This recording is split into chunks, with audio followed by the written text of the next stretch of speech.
All right, here we are. The 2015 NACA Football Championship.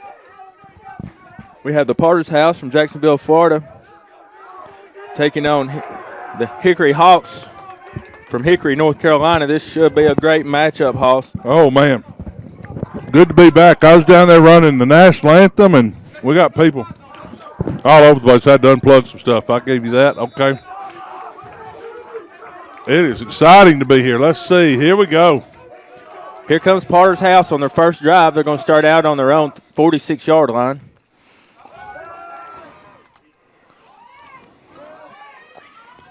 That was a quick pass, and it looks like they're going to start out with a first down here. Boy, he come out throwing. That's right, throwing to number 1 that time.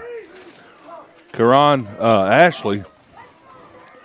It's just they're going to get it and go. You know, the last game we had, there's running some quick stuff up the middle, but it looks like he might be mixing a little bit of running pass. I hadn't watched this offense before, but he's checking his options. He goes deep, and good catch. Wow, that was really. That's going to be to number 4. Yeah, that's a good pass from the quarterback that time, Elmer. I'm going to tell you what, he came right over. That was Limbrick on the pass, the quarterback from Potter's House. He just threw right up there. He sent him up there to get it, didn't he? Coach Patterson has a very aggressive Lions team from Jacksonville. They got the number 1 wide receiver in the area with 1,200. You told me that. Wow, that's amazing. Went into Wednesday's matchup with nearly 3,000. He passed for what looked to be 300 yards easily in Wednesday's contest. And which number is he, 4? The quarterback is going to be number 10. I mean the receiver, though, the receiver part. That's thrown. Whoa. There's Lambrick running. Boy, he ran over him, but I tell you what, good hit by that time. By that time, by number 30 coming up and from Hickory, he comes up and makes the initial hit.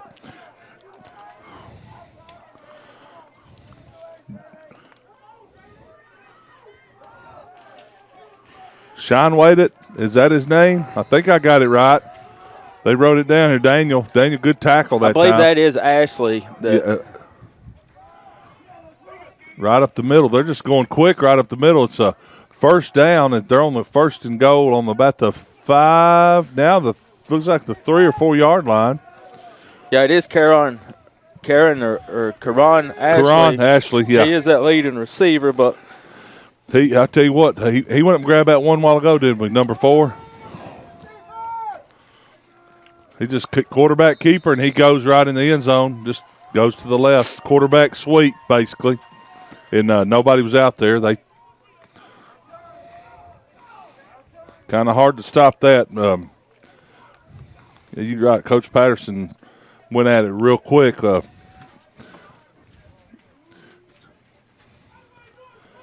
Potter's House, they are out of Jacksonville, Florida, as you said, and good drive up here. Looks like they're going to go for 2 here. Officials call a timeout. Their ladies team are the reigning ladies basketball champions up here. Oh, yeah, that's right. I remember that. I worked the event last year up here. They're going for 2 on this. Looks like got a quarterback going down. And Hickory stops them.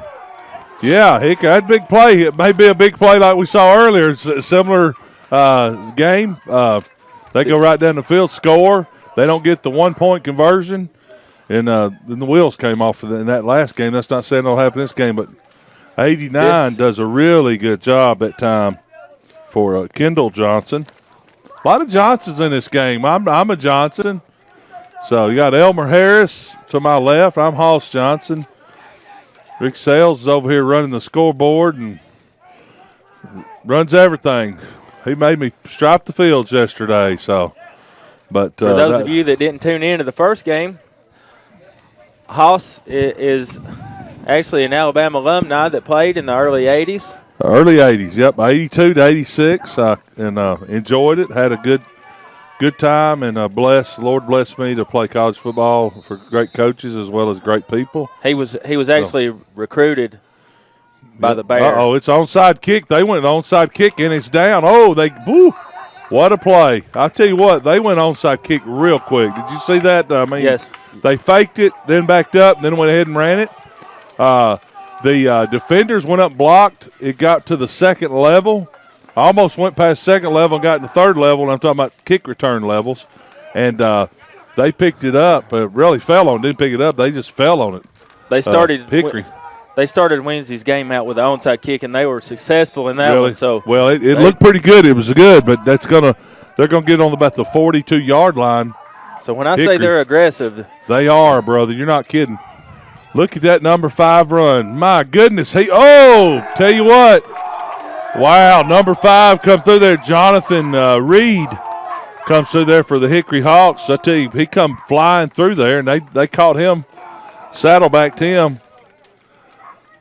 That was really a quick play, and then we're up in the booth here, and he just burst through, and you saw this not a very tall running back, but, boy, a very hard one to bring down.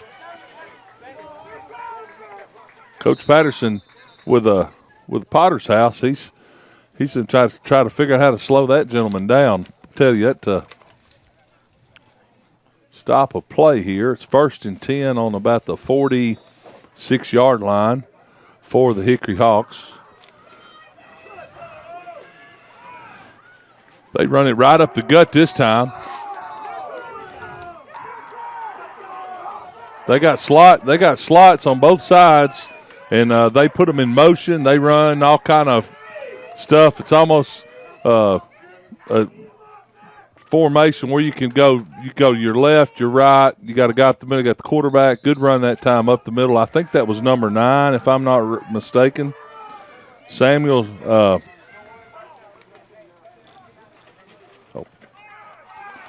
Number 5 gets the ball again this time.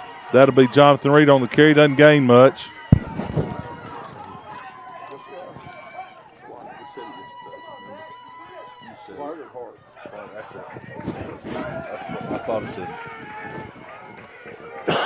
Excuse me. All right, ball down. That's a 3rd down. 9 minutes, 10 seconds in the first quarter.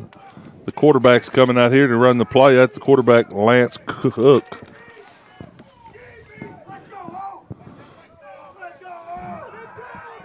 Tell you what, he's got some good-looking linemen in front of him, Lance does. He fakes it. He's getting he just throws the ball up, and the lineman catches it. That's going to be illegal. Yeah. You know, you say don't catch it, but it's hard not to, okay? Now, if he had been the end man on the line of scrimmage and had reported, he could have caught that. But he didn't report, and he wasn't I think he was a guard or center. And number 52 happened to just catch it. It's just the natural thing to do. It is. Alex Whitehead, it just falls right in there. You go, you know what? I think I'm going to catch this to prove that I can catch. Yeah. I know it's a 5-yard penalty. And But, the quarterback got a lot of rush from the right side that time, Elmer.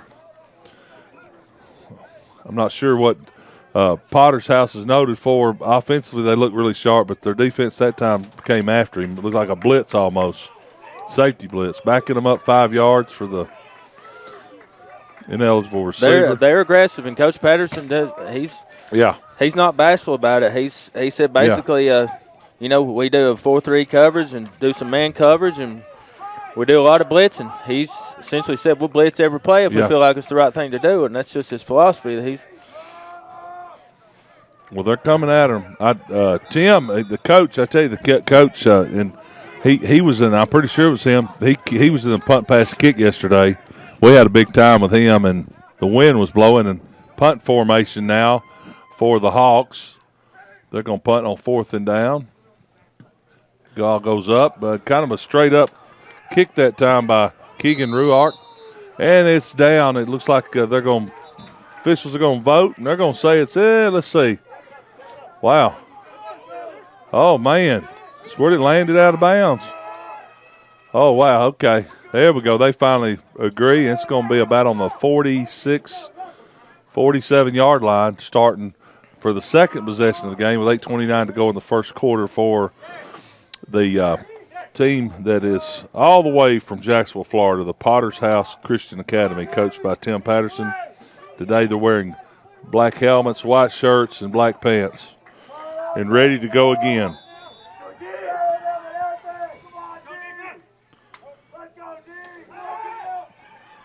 On the pass, he throws it right to number 4 that time, right in the gut of number 4, Shamir Briggs. Boy, that is a quick play. Injured player, a little shook up, number 2 on the field for the Hickory Hawks. He going to have to call a time. Well, let's see. Official's timeout just to make sure he's okay. We saw in the first game, Elmer, the players kind of rusty and shake off that coldness. And it looks like that's going to happen in this game too. They're going to put a sub in. They're going to pull him out. I'm interested to see if Hickory's going to be able to slow this offense down. I tell you what, this offense gets after it. I like Hickory's offense, but this offense right here, motion and look like jump off sides. Yeah. You're going to see it's offsides or illegal procedure by the offense. That backs them up 5 yards. That'll bring up a first at 15. So that moves them back to about the 47-yard line.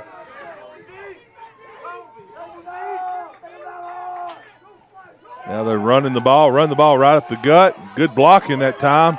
Number 3's got the ball and I'll tell you what, he let them have it. Good hit on the defense, but number 3 didn't mind hitting them either. That's Patrick Willock.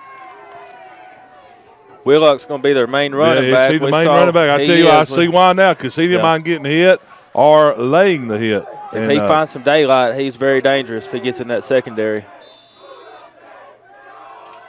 They got a cheering section. I was down there running some stuff, and they had some cheers. I had no idea what they were saying, but I like it. It got the guys, quarterback draw. He fakes the punt. He pumps the ball and just runs it right up the middle. Gets shook up a little bit. He twisted his ankle, brother. He's going to be okay. Come on, walk it off. He'll walk it off. Let's see what happens here. Yeah, he kind of shake and bake, and Limbrick may have to. Let's see. Is he going to hang in there? Oh, he's out. Did he come out? Oh, he came out. He came out, but I think he's going to be all right. Yeah.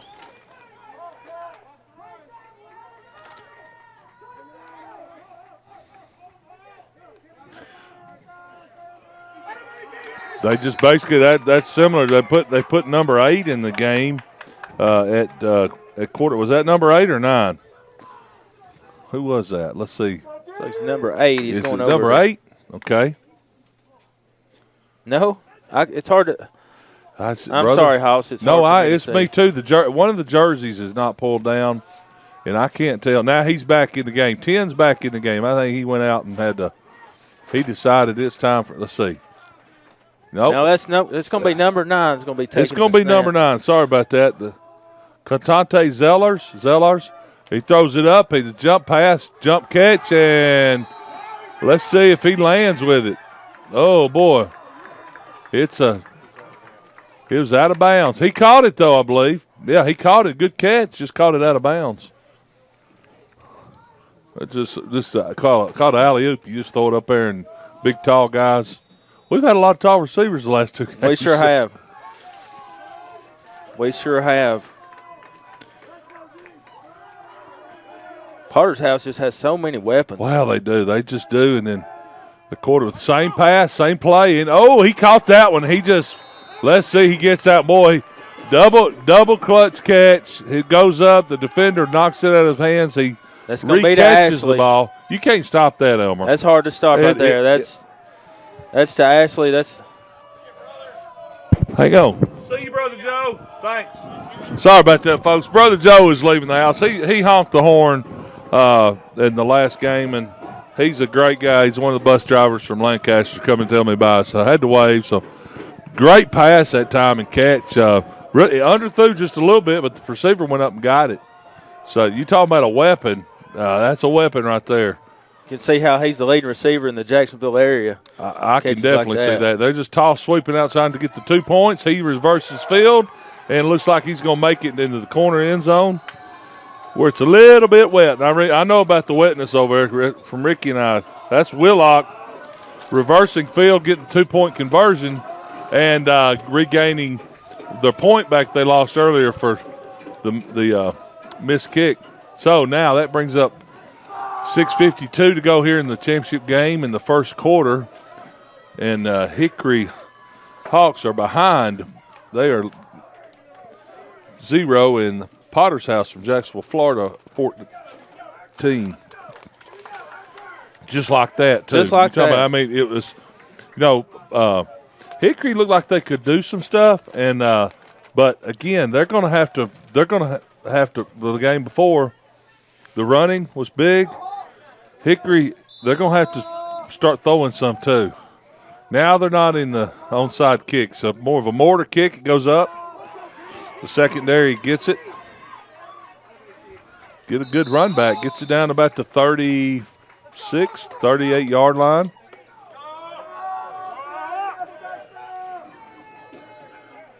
Again, I can't see the return. Who returned it? Some of these jerseys are not pulled down all the way, so we apologize. I believe that's number 83 that received that.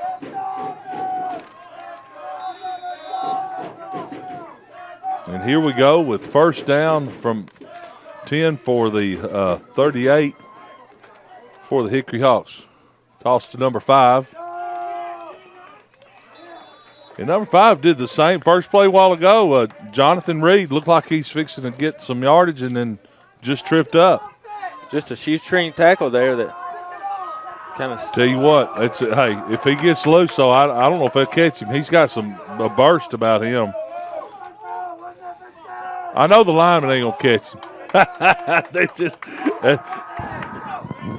sideline. You hear through the microphone. They're getting them, trying to get a second down and about 3.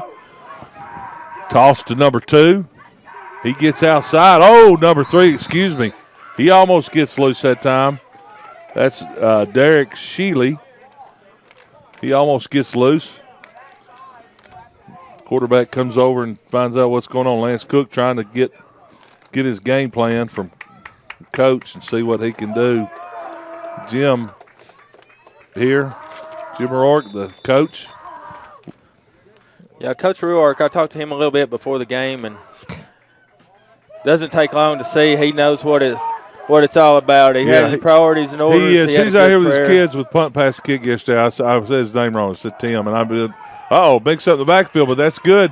And he slips and slithers away. Number 5, and keeps running on the first down play. But the forward progress is going to give him a few yards. That's number 5, Jonathan Reed.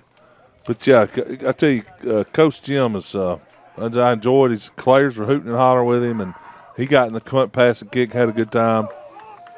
And I mispronounced. I called him Tim for an hour, but the wind was blowing. Called him Tim today. I don't have an excuse other than that barbecue sandwich is looking at me in the eye. But I can't eat another one. For me, yeah. Like I need. All right, it brings up second down and 8. Right at the 50-yard line.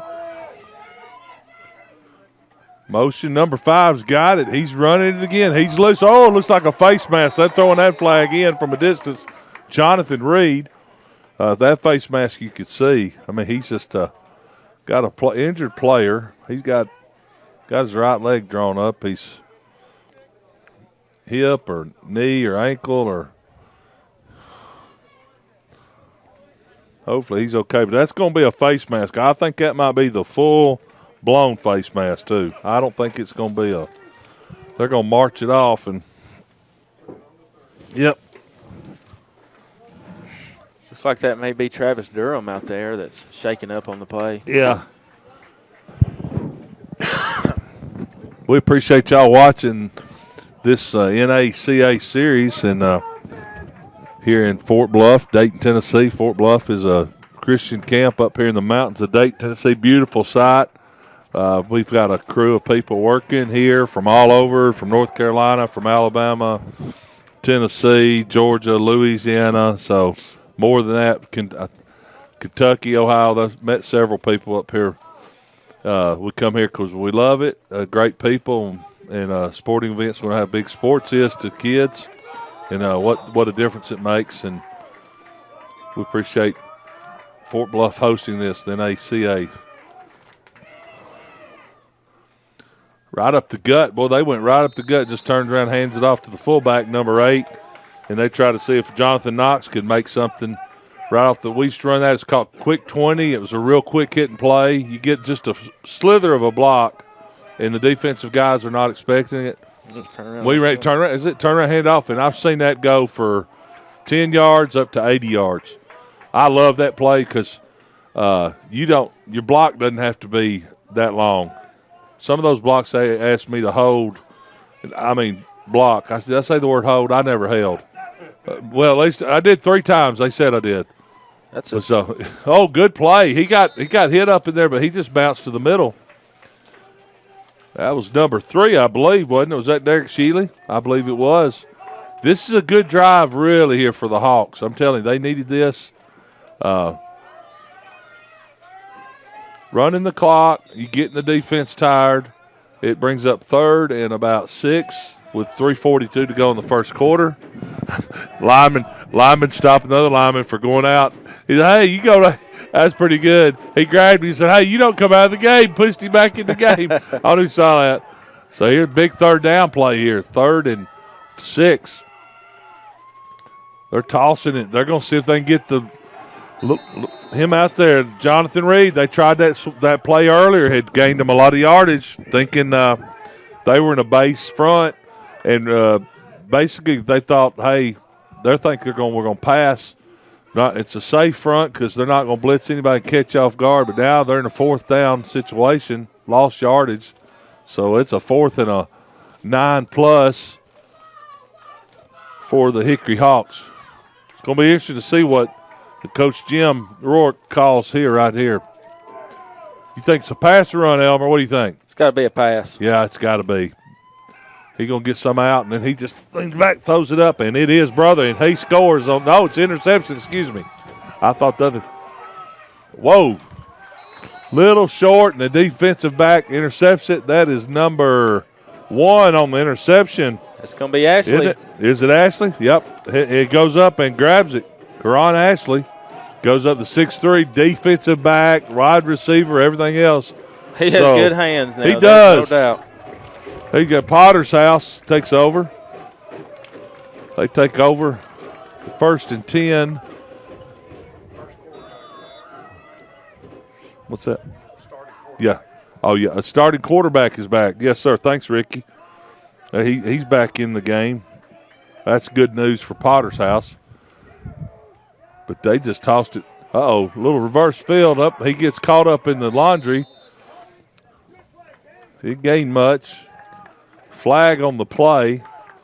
Ball's on about the 19-yard line. It gained about a yard. 1st down and about – it's either going to be – see that. I think it's on the – see what it is. He's going to scoot him back maybe. Looks like it's holding. He's saying go back, so I think it's going to be holding. Anytime you see a flag in the tackle box from tackle to tackle, basically that 3-yard area, it's going to be holding. Yeah, that's a big play, yeah. The only good thing about that holding play is half the distance. But that ain't really good. Yeah, now it's 2nd and really long, like 20-some yards. Potter's House got the ball. He's rolling around the quarterback. He throws it to number 2. Number 2 gets the ball. He gets almost to the 1st down that time. And that's McKeek Farrell. Farrell almost gets – I believe he's going to get the 1st. Yeah, he gets the 1st. They're moving the chains. Wow, he just rolls out that time, Elmer, and just slings it. So many weapons to go to. Yeah, I mean, I usually in the game, I got 2 or 3 guys, I circle them, that's who I'm going to call their names. This game, I see 4 different players that are going to touch the ball or score with the ball. That's just a quick toss, pitch to the front to number 3. Whoa, right at the very end of the play. Let's see what happens. Let's see. Who ran that ball out of bounds? That's number 3 that's Willock. Number 10, he gets the ball. That's the quarterback, Deontay Limbrick. Limbrick just thing about that is when he snaps it and he pitches it to him, it's considered a forward pass. Okay? So if you fumble it, it's not a fumble. It's basically if you catch it, you throw it to that guy. Now he's throwing it back. Good play that time. Whoa, just tripped up. There's our man, number 2, Farrell again. Good defense on the other end, even though it is a first down for Potter's House. It was good defense of tripping him up. So as Coach Patterson uses that spread offense, he come to the near side here, the previous play, and then on that last play. That's called photo opportunities for both sides of the field, right? He's going to give it to both of them. So, the coaching staff, they're just really relaxed over there. They just kind of just running their same stuff and was just wanting to throw it. He's going to get run from behind, but he's going to throw it out of bounds. Oh, no. One goes up and catches it out of bounds, calls him incomplete. He calls him out of bounds. Karan Ashley catches that. So,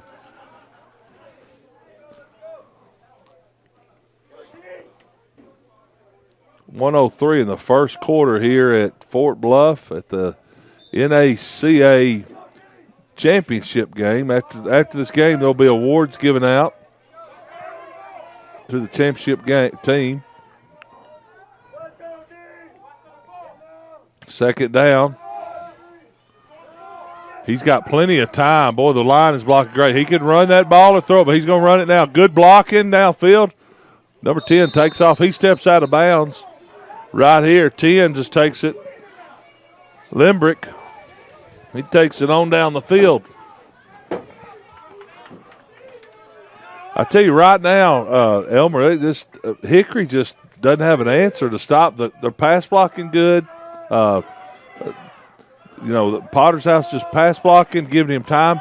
Then what happens? The defenders get back, and then all of a sudden you got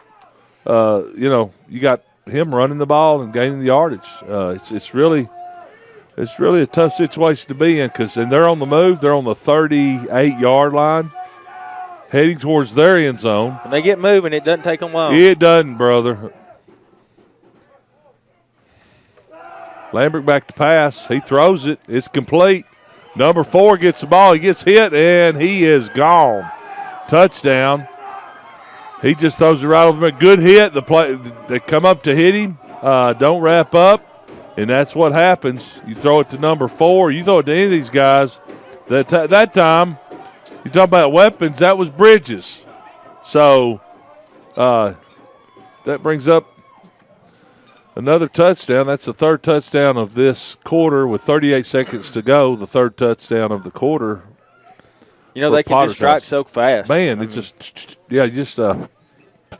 really fast. I mean, real fast, real quick, and he got hit hard too. I mean, he got hit really hard, and he spun out of it and just kept running. That's why you keep your feet moving. They're going for 2. Different quarterback this time. No, same quarterback, number 10. I'm sorry. He throws it, jumps up, and did he fumble? Yep, incomplete. He had it. Yes, he caught it, and did it drop on his back of his jersey? He caught it over the defender and was holding it out when he came out. Yeah. It just looks like he lost it on the ground and didn't quite have it. Oh, okay. Yeah. Oh, okay. I just saw him catch it, and then he couldn't. Yeah, he couldn't. Yeah, got hit. So that was an unbelievable catch, though, over that defender there. I'm telling you, not having a kicker, it's just you got to have a kicker. And of course, when you run an offense like they've got right now, kicker's not a big deal. But looks like they're going to overload the left side this time. Potter's House. They're out to kick. They're going. I think Patterson goes for two. I think he just leaves he's got a lead foot, and he likes to. He does, doesn't he? He does. He likes to keep the gas I'm wasting down. my He's time. aggressive. Look, he's got two different kickers. I assume. That guy walks off the field. Wait, no. Yeah, there he is. He's moving to that side. My bad. He's like an onside kick it here. Well, he's moving around. He's got 57. The kicker, Jamal Long, going to kick it. That's a good name to have your kicker. Last name is Long, you know. That is a good name. You just yeah, he just kicks that straight on. Straight on kick.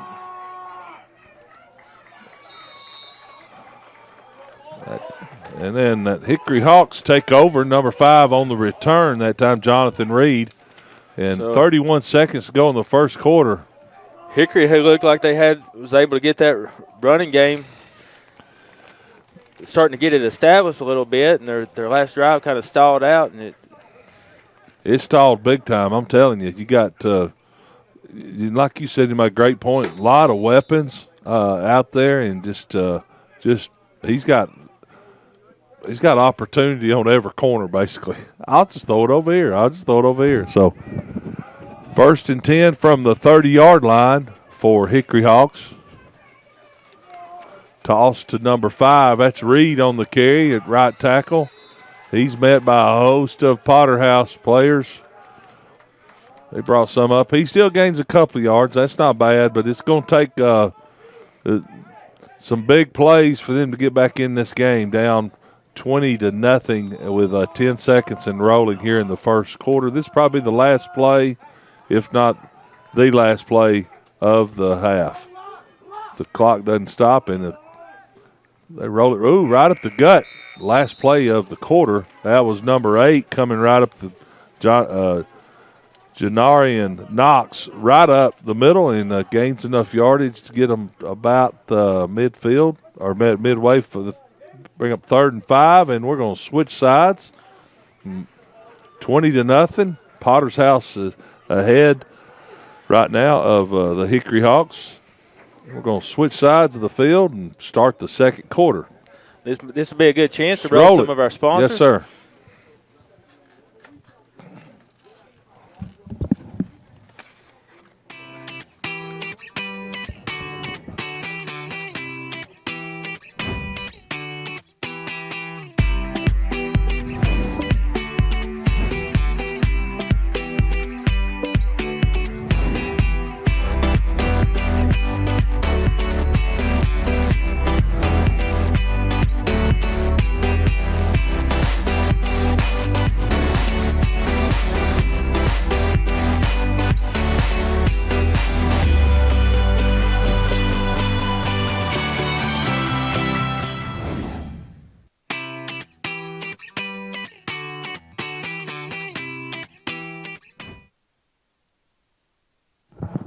Back live. Here we go.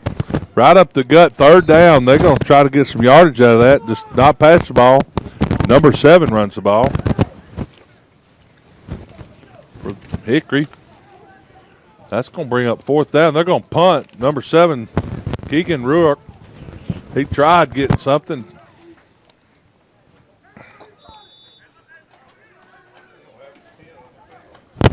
Oh, they got – okay. Got timeout. Play stops. 4th down and about 4. It may be because of what, Ricky, you're saying, that only 10 players, wasn't there? Oh, the other team called it. Okay. They might have been feeling sorry for him or something. I'm just kidding. Sometimes getting static. Yeah, it's okay. Timeout on the field. We appreciate the sponsors of all these fine people that put their money up to sponsor this event. We really do, because this is a big deal to these kids. I do these games. I'll be in doing the National Christian College Athletic Association's Victory Bowl in a few weeks, and that's the college guys playing from Christian schools, and it's a big deal to get to participate, but also it's a big deal to get to be on, that your family can watch it away from home. We appreciate you watching that. And, please let the fine folks at the NACA know how much you appreciate them.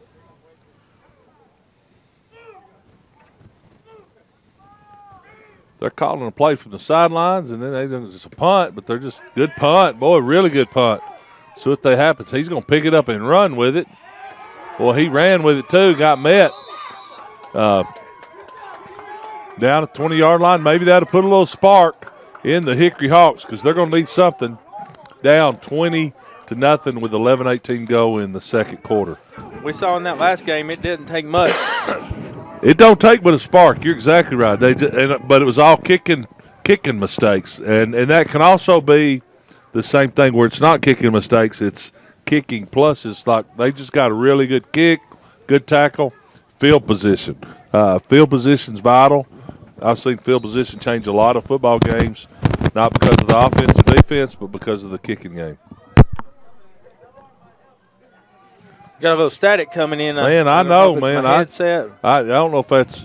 We do apologize for that. We'll get it figured out here pretty soon. Back to pass. Number 10 throws it deep right to the player. Boy, he gets it. Boy, Potter's House, number 2. I tell you, you see why that is the leading receiver real quick, brother. You got that one money. Yeah, that's McKeek Farrell. That's not Ashley. That's not even Ashley. So, I mean, hey, if one don't get you, 2 will. If 2 don't get you, 4 will get you. Yeah. 10, the quarterback, just a good arm by Limbrick. Going back, throwing the ball. That brings up a first down right off the bat. Ball at about the 44-yard line for Potter's House. Limbrick just comes out. He almost gets sacked, but he's rolling. Looks like he's going to roll, tuck and roll. He's pointing out blockers, and, boy, I tell you what, good tackle by 41. But Limbrick spots his guy, said, hey, I'm going to run with it. But 41 from Hickory does a good job, steps up and makes the tackle. Coaches are getting on to him about the spin move he's making in the backfield, but, you can't do nothing about it. He's not getting on the players. He said, hey, he's going to do the spin move. Well, hey, when he's quick, does a spin move. Toss play to number 3. They're going to go on the outside and see what they can find there. They don't find a lot, but they find some players from Hickory just stroking them. Willock tries to get out there and see what he can find. He didn't find a whole lot, man. No, I think they might have lost it. Yeah, they lost. Yeah, they lost some yardage there. So clock's rolling. I'm not sure what they're discussing. They're trying to find out where to put the ball. Oh, they just taking their time calling the play. 2nd down and 10 still. I got a feeling they're going to put the ball in there. Their success in the air has been pretty doggone good. They ain't had bad success with running. Willock's had some good runs, but throwing the ball is going to be their. They're spread out. Yeah, they're spread out. They're going to try it this way this time. Here he comes. He's going to try to get around the corner. Yeah. The speed. You're right, Ricky. The speed is. Speed kills. They had 5 guys lined up in a row.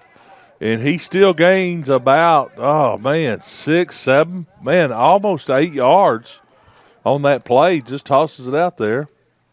And he's able to, got an injured player over here. It's officials' timeout right now. So they've got to look at a player. And, yeah, he had got a wall to stop him, but he got around the wall. And, boy, when you got your defense in the right position and he just stretches you and stretches you, there's not a lot you can do. It's really frustrating from a defensive standpoint because you're sitting there doing all you can do, but all you can do is not working. And they did all they could do. Could their guys come up a little bit? They could, but what are you going to do? The guy gets, by the time they come up and do he gets to the end line of scrimmage, he's done gained 7 yards. Yeah, the speed on this Potter's House team is just really unbelievable. I mean, every one of them is so fast and so quick, whether it's the receivers or Willock or even Limbrick. I mean, we've seen him scramble out of the backfield. He's been harassed a little bit back there, and he's been able to. Oh, Lambert just loose as a goose, man. Yeah. He's hard to stop. Yeah, you're right. The ends don't have any containment, but if you don't have, oh yeah, they just. But I don't know why Potter's House had really good success passing the ball, but they're having success running the ball, and he might be into the slowing it down a little bit and just running clock and because Hickory, Hickory's got some weapons. But they don't have near the weapons that Potter House has shown today. They got 3 to the right and 1 single set. He's going to fake toss it and sling it and downfield, and he's open. Just pretty much they teased him with the run, and then they sling it, and then they throw it over to Ashley. They set that play up. They set that up. They really did. Pitch it to one side, pitch it to the other side the next play, and then they fake pitch it and threw it over the top. Oh, they did. Limbrick just fakes the good fake too. I mean, really, he sold the fake, but you sold the fake from your previous 2 plays. That's what sold the fake. Now let's see. They're going to go for 2 here. Limerick's in the backfield with a single set. It's going to do the same thing. They're going to throw it up there and see what happens and flag on the play. That's basically what they did. They're trying to get it in the hands of their receivers. They turned it up to Ashley. And I don't blame them.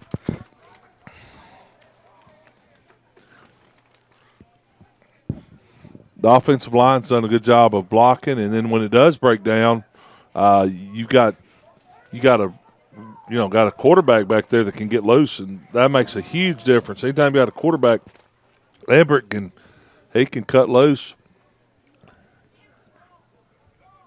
And with likely over 3,000 yards on the season, that's amazing, isn't it? With receivers like that, you can see how. They're lining up. Same formation as a while ago, basically doing the same play. Going to throw it up there, and he goes up and just rattled out. Yep. Back to Ashley, but it just no telling how many times they've run that route in practice and in other games this year. But really a good. It's a good play, but there's a lot of timing that goes on in that, and I like that play, but buddy, it's got so much timing, and you have to practice it a whole lot. That's why I like the guys in the NFL.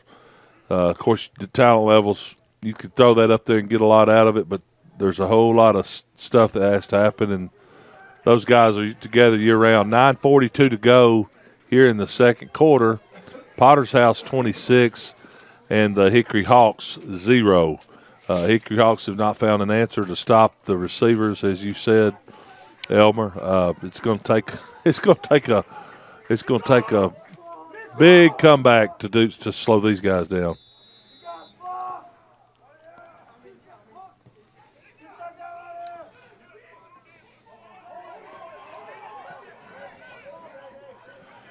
More to kick, and they kick it to number 82 that time to the Hickory Hawks. That is Devon Williams. Devon gets it. They seem to have a little bit of success on their running game, the Hickory, but they just haven't been able to put a drive together to get all the way. Yeah, number 5 will get loose, and then it's very similar to, if you could compare it to the running back. He gets 5 or 6 yards and just gets tripped up. He's almost there. There's about 3 plays where he about cut loose on them. At the 28-yard line, 1st and 10. Hitting the backfield and he met by two players that time. That's number 8, Jonathan Knox, running the ball. Just running it right up the gut. He gained nothing on that play. I'll tell you, Potter's House offense has been really good, but their defense has been playing really well too. They've had a hole here every once in a while, but not many.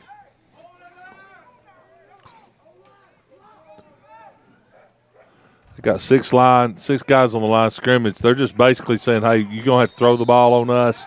And we know that. Now it brings up third down, and didn't gain much that time either. Still 3rd and 10. It's on about the 28-yard line. No movement. They need some positive yards on offense or defense.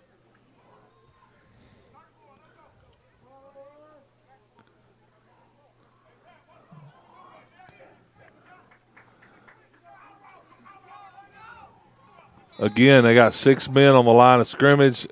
A lot of pressure. You got asking those linemen to block 6 guys. They may have had 1 guy stay in. I didn't catch it, but you're asking a lot for your offensive lineman. They had him roll out to try to give him some more time. And as the quarterback rolled out, there wasn't much he could do. Deep to kick is Keegan Ruark. Deep to receive on the punt is number 1, Ashley and Wheelock. So, again, field position is huge. They're going to get good field position off this. Good punt. Let that thing roll. And then that's a big punt. They needed some good field position their way. That's going to be on about the 29, 30-yard line. Starting for Potter's House, but now Hickory Hawks is going to have to play defense. 7:40 to go, Elmer, and 26 down. I mean, you just they're going to have to figure something out to have an answer to that dynamic.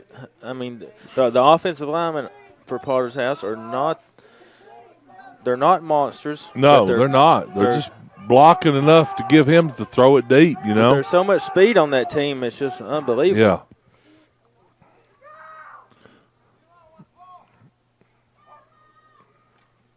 First and 10. Boy, they're going to get him down there. That's what they needed. The first big defensive stop they've had today.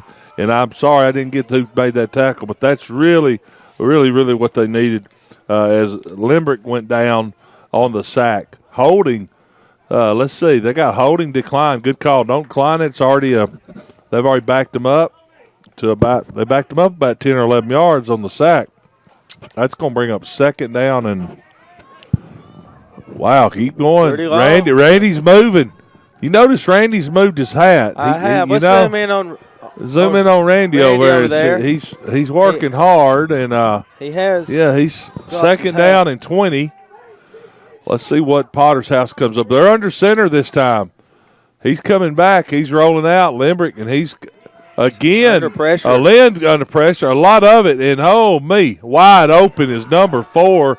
He might get a block or two. He called for a block. He called for one there. Oh, he almost got called for one in the back that time. But good. Tell you what, that was big for number 10 to get out of that. He was getting a lot of pressure. Just when you think they might have him. They had such good success going for 2 plays, and then, like you said, the weapons come out of the closet. Number 4 gets the catch, Bridges. Shamir Bridges. 1st and 10, 6:55 to go here at the NACA National Championship. Ball is on about the 35, 36-yard line. Under center is Limbrick.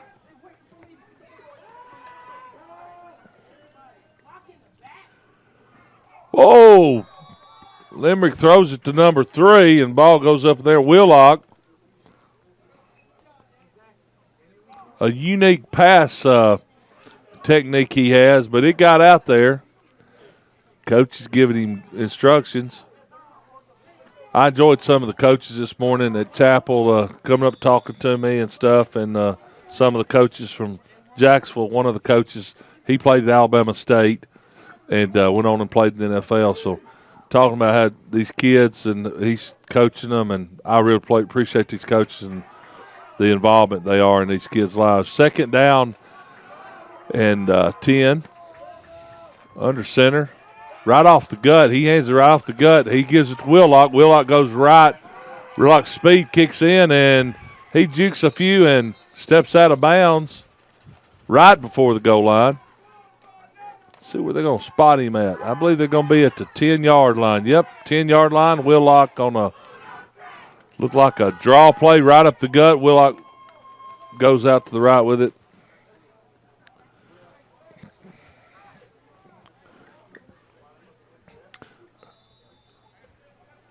Elmer, they don't have any answers for him right now, offense or defensively. Just this team's just got a lot of weapons to pull out, and they're using every one of them right now. They're passing, they're running draw plays. The quarterback gets loose. They get another running back in the game right there. That's number 42. He gets loose in the game. And I hadn't even announced his – I hadn't seen him run the ball today, number 42. Caleb Massey.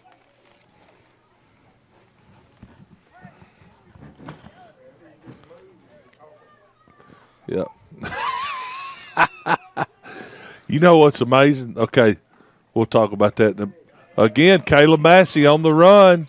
Caleb Massey gets to about looks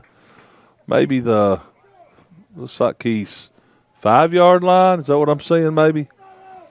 Looks like about the 5-yard line. There's 6 players on the bench for Potter's House. Yeah, I was about to make 6 it. I was players, about to mention brother. that. I mean that's amazing. I mean I'm just amazed that that's essentially 17 dress players. Yeah, there's 10 over here. There's 21 for the good defense that time. Right up the gut they go with the ball. They don't get anything. Very little if any. Again, they go with Caleb Massey again. But yeah, there's you got 21 players dressed out. Looks like 24 to 17. Not a huge differential, but still there is a difference. Not a big one, but you go look over the sidelines over there. Our last game had some pretty good sidelines. The official get hurt? Oh, okay. He's on his knee. I didn't know if he's checking for one of the. Oh, he's got the football. I thought, did he hurt his knee or was he? I don't know if.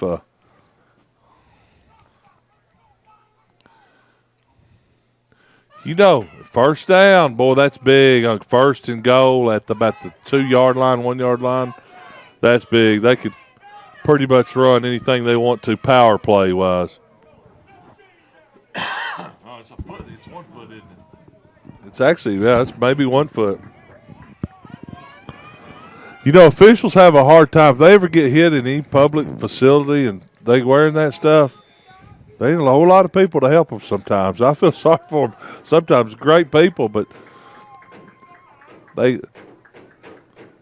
he's in right there. Good job by them blocking the Potter's House. And Massey, that's another running back. If I'm not wrong, 4th player to score a touchdown today for them. Is that right? Or is that right? So. I don't have the stats in front of me, but 4:50 to go. I believe so. And then, I just can't imagine the conditioning that would be required for to have 17. Like you said earlier, that some schools have upwards of 70 to. Oh, they got a ton. Our local high school dresses over 100 players, about 108 or 109. My son dresses 75 to 80. That's what it's just amazing. That time, new quarterback in the game. He gets the ball for the 2-point conversion, hands it off to another running back. Keeping up with these guys, they run so many. Willie Baldwin tries to get the 2-point conversion, but he stopped. 32-0, Potter's House over Hickory Hawks, and 4:50 to go in the second quarter. You're watching your video, you see the golf cart. That is the lady that takes care of us up here, and football teams and everybody. Sandy's been here I don't know how long. So she does a great job. So she takes care of all the needs of the participants and us coaches and staff guys. So it's a lot to ask for. We leave this facility tonight, Elmer. There's a this place, there's a bunch of people coming in tonight for cross country tomorrow. They're having a banquet. 500, 400. Kick deep. Gets it about the 20 and runs the ball. He could get out of here. That's about to be a good pie. He's gone. Unless somebody gets him. Number 20's running. Number 11's chasing him down. Man, he almost had it. Number 20 got loose right there for the Hickory Hawks, and he was about is that number 20? It is. See. Give me a sheet of paper here. I'm trying to.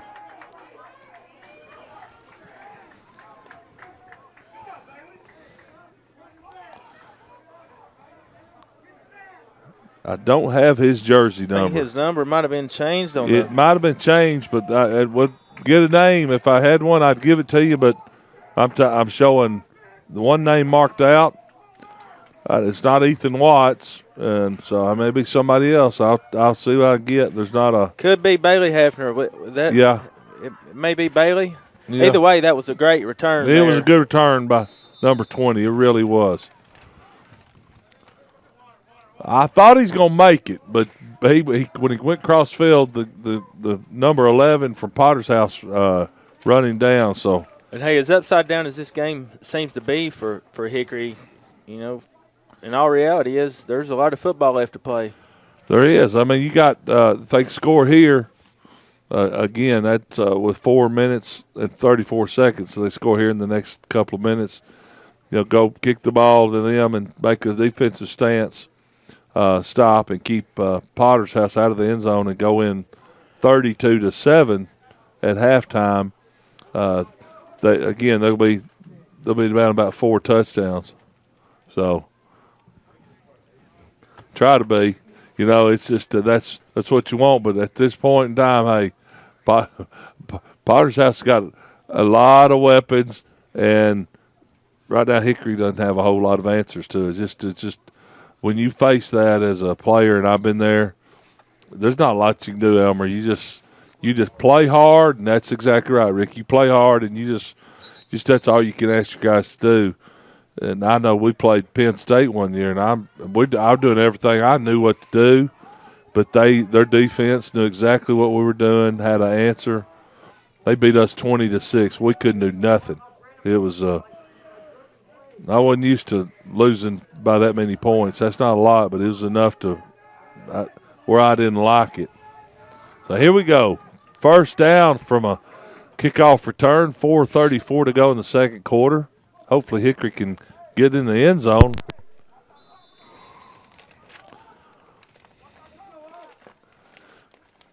Get them some good positive outside. They're going to run the little man outside. But tell you what, he gets out there and just about gets it. And then the closing speed that they have is under Jonathan Reed, really good speed, but just the closing speed that they have to get to him. Seems like it's that last step. He could get that one more step. Yeah, it is. It's just but then Potter's House comes in and has the ability to one man slows him down, the other man catches up with him, and then you got 2-on-1. And drags him down, and he doesn't get, instead of him getting 5 or 6 or 7 yards, he gets the 2, second down and 2 from about, looks like from the 10 or 11-yard line. They run it to him again, Reed up the right guard. It pops up.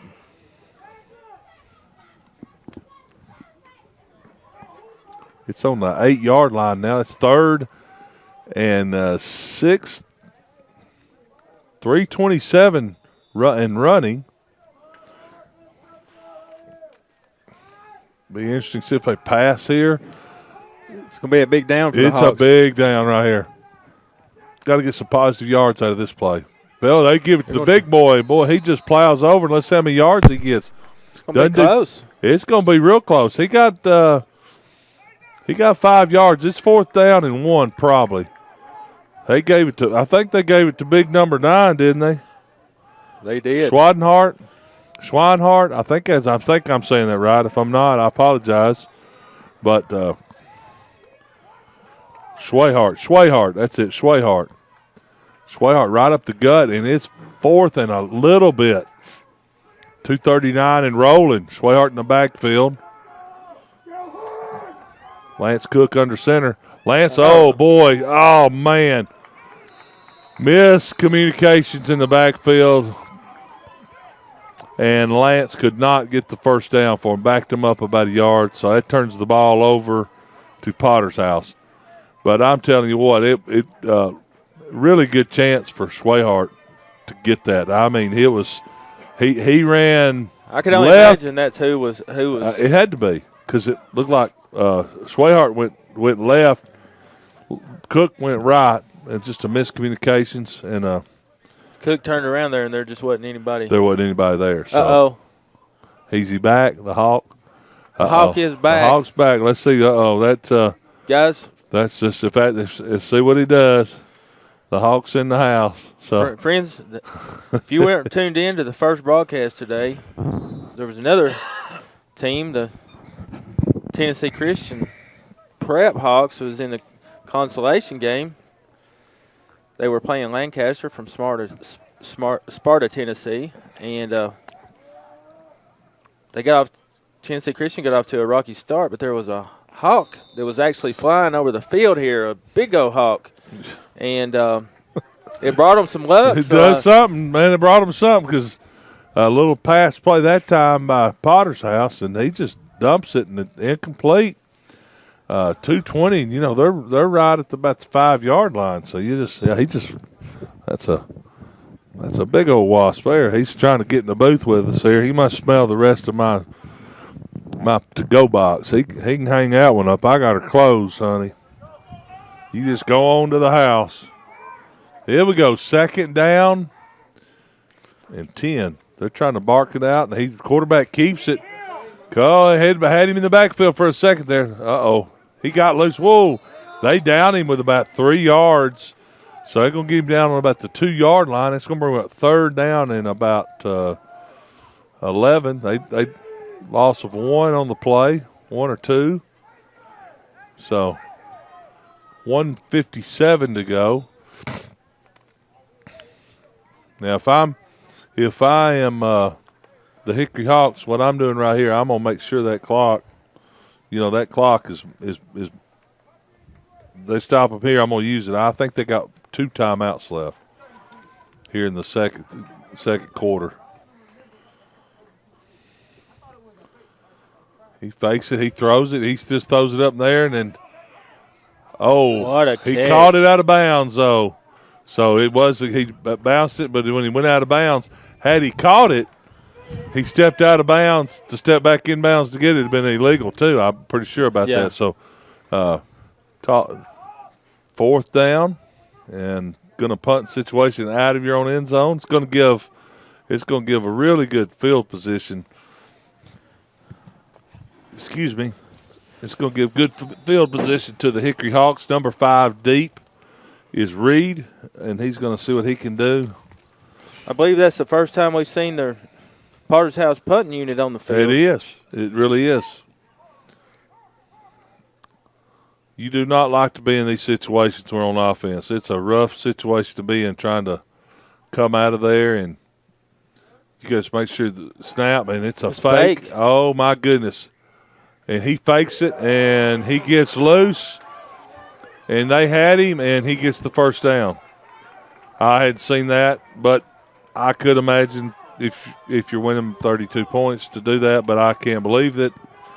But, hey, wow. That's all I'm going to say. I'm not being critical at all. I'm just saying, wow, they had him down, and they run a fake. So, boy, you talked about Coach, and he's not Jim O'Rourke. Coach Patterson. Coach Patterson.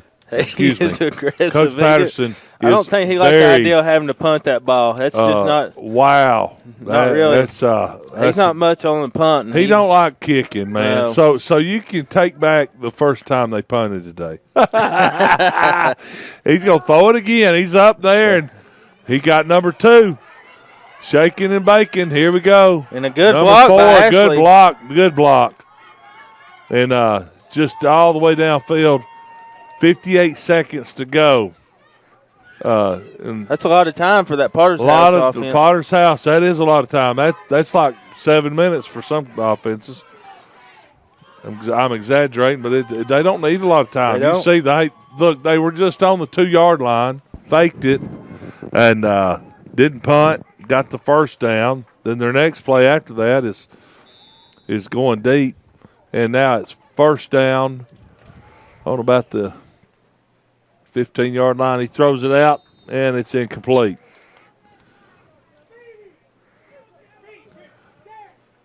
"51 seconds. You know, it's beautiful up here on this mountain. There's a lot of trees, and the wind's blowing. There's leaves everywhere. I don't know if I've ever seen this. I've seen it before, but it's been a long time.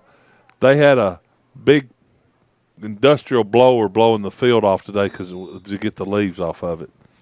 Pretty neat thing because so many trees up here, beautiful campus up here. Second down and 10, about the 15. Back to throw and it's complete. And did he catch it? They're not saying it's incomplete. Oh, it's incomplete. I thought they didn't give a signal there for a little while. He sure sold it good, didn't he? He did. Limbrick threw a pass. You know, that's just no, it's not incomplete. You're right. My bad. I thought it was it's first down. Okay, he did. Okay. He said, here we go. So we're he rolling. That one in. It's yeah, we're rolling. He throws it back. He pumps. He moves. He's going to get sacked, but he gets loose. Limbrick gets loose. He's looking for somebody, and he slings it. Wow. He pulls that leg out. I don't know how. I thought they had him pinned down for sure. Limbrick gets loose. He does scrambles. Yeah. That was first down because I got the first down a while ago. Then that's second down now, 31 seconds to go. Ball's on about the 3-yard line. They come up to the line of play. I will give those receivers this, that when Limerick gets in trouble, they have a knack for getting open. Yes, they do. They don't give up on the plays after their route's over. Wow. They're going to get 1 foot in bounds, all you need in high school, and he got it. Wow. They're going to give it to him a touchdown, and I think that's to the big boy, isn't it? Did the big boy catch that one that time? I'm sorry, but it was over to the left, and I think it was number 1. I'm not 100% sure. I'm trying to lean out of the box. I did see the touchdown, I know that, but I didn't see the number. Limbrick threw it to number 1. It's going to be Karen Ashley. I know. Once again, 2-point conversion, catches, and they got him pinned up, and he gets loose. Finds a way. That's finds like a way, and just wow, just yeah. Okay, that's 6 plus 8. That's 8 more points. That's 8. Hey, that's 8 more. That's 8 more points right there for him, brother. I tell you what, it's just this Potter's House team's really yeah. Putting our scorekeeper Ricky Sales to the test. Yeah. Hey, I'm scoring so fast, hard to keep. It is for me. I can't even keep with the numbers, and we apologize. It's just so slippery.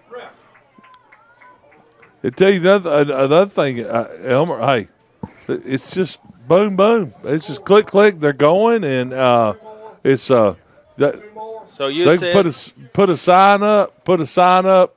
You know what? They need to be wearing a sign on their jersey that says "slippery when wet." They are. They cannot catch. I mean, they're coming up making plays. They're in position. Hey, let's give Hickory some credit. Yeah. I mean, they get them pinned down to any. They do. Normal.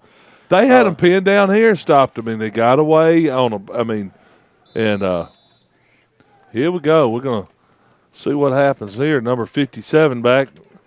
Just kind of an uncanny high school Jamal football Long. team. It is very much so. Jamal Long, little mortar kick. Just pick it up. Don't let it bounce. Somebody pick it up. Here we go. Now he's going to pick it up. Got tripped up again. That's Reed. Just gets tripped up by number 15 that time from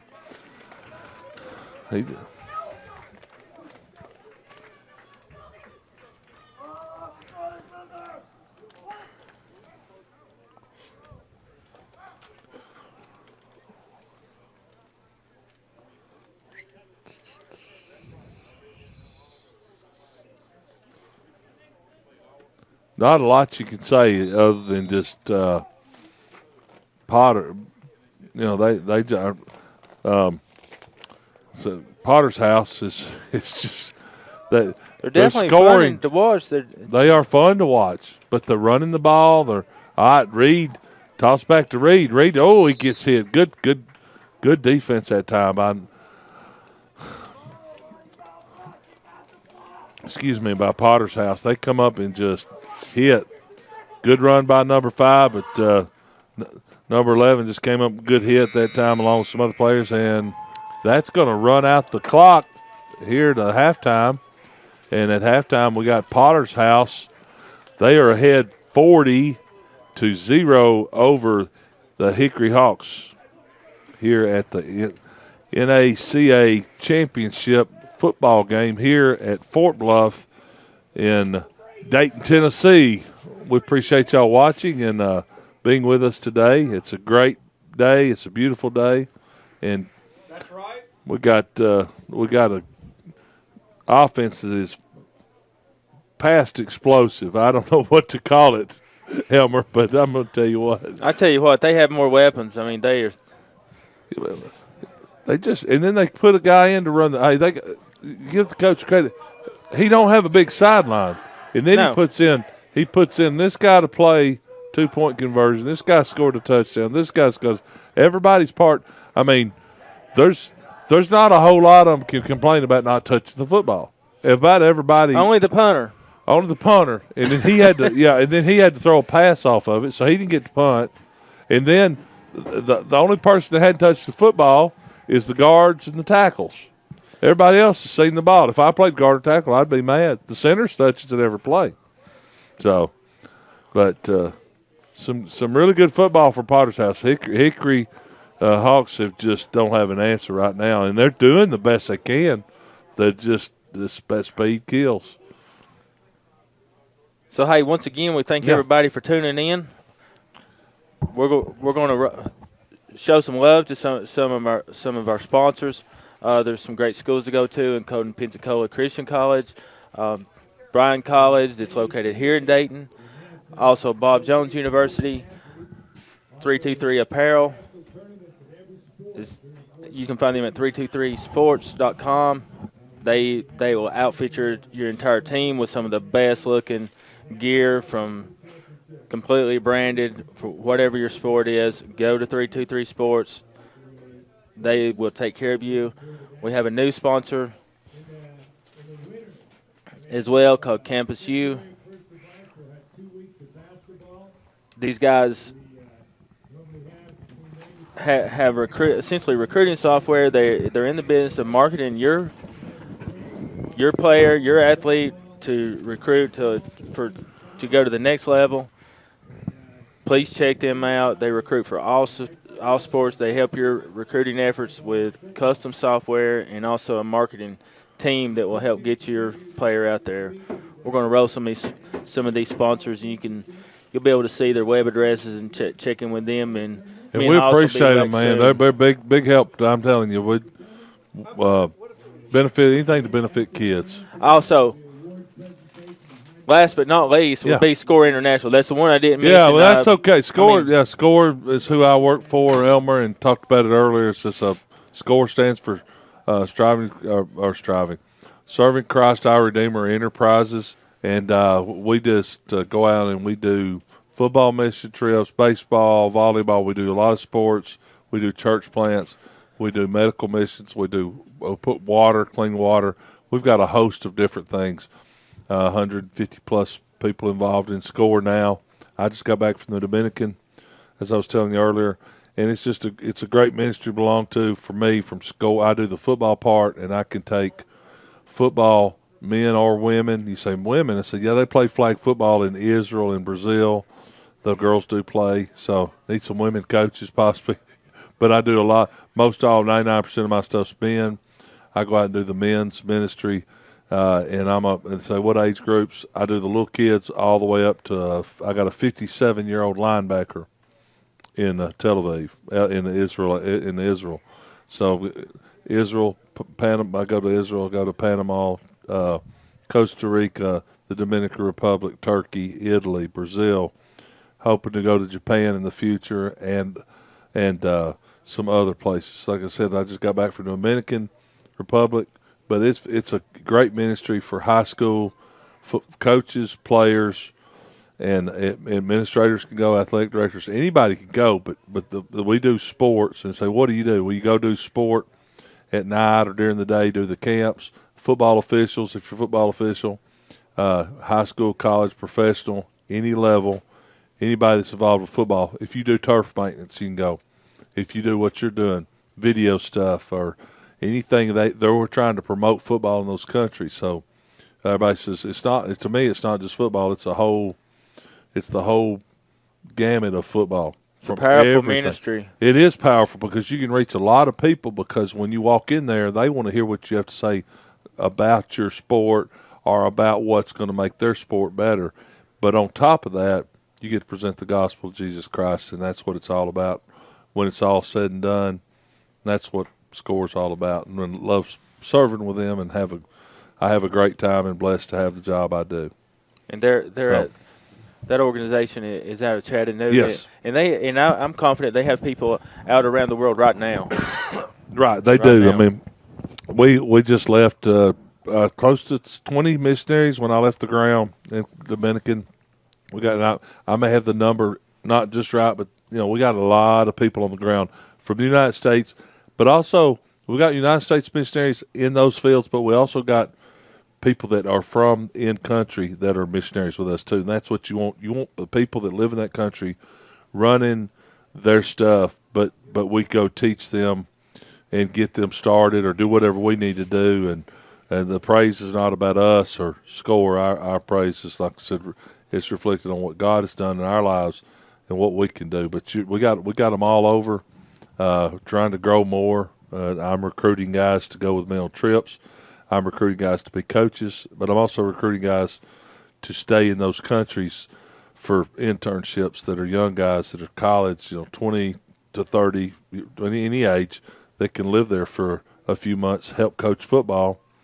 And that's a pretty unique experience. I've got some friends that have done that I've, working on some guys. Josh lived in Turkey, a guy from Alabama, lived in Turkey for about 6 or 7 months, played football on the football team there in Turkey, in Istanbul, but also he's one of the coaches because he knew about football because he's, quote, from America.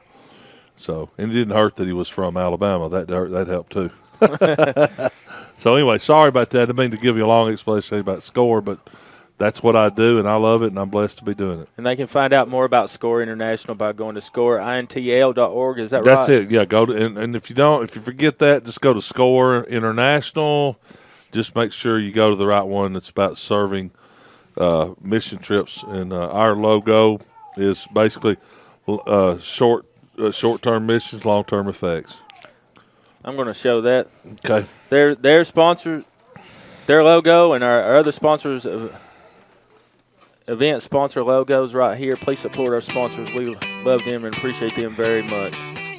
Thank you.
All right, welcome back. Fix to get started here. Second half, starting the third quarter of the NACA National Football Championship here for the NACA here at Fort Bluff in Dayton, Tennessee. Joined by Elmer Harris and having a good time up here, Elmer. But tell you what, right now there's no answers to Potter's House. They just getting after it, and they're fixing to kick off to the Hickory Hawks. It really has been all Potter's House that first half. All Potter's House, yeah. They're just now 57 back to kick. 57 kicks it. And, again, they kicked that little ball. The ball's loose, and I believe they got it. The ball just went sailing all over. It's gone back and forth. Let's see who picks the ball up. 57 kicks that little mortar kick. That's Jamal Long. And it looks like they will get it. Hickory. Did I say Hickory House a while ago? I'm sorry. I might have said Hickory House. I don't know. I'm thinking of a barbecue restaurant. If I said Hickory House, I apologize. But Hickory Hawks. I can't remember what I said. So I have confessed my sins, so I'm clear. So here they come to the line. They've got the ball 1st and 10 starting the third quarter on the 30-yard line. Back fakes it. Rolls out to the right. He's looking for somebody deep, and he just keeps it. Goes up and gets kaboomed out of bounds. But I'm telling you what, I love his effort. Just really good, just running the ball and just tucking it and running. He tucks that head down, and tell you what, give the quarterback credit, Lance Cook, on doing that right there. Tough quarterback there, Elmer. That is, and he you can tell he's really wanting to come out and take command of this second half early.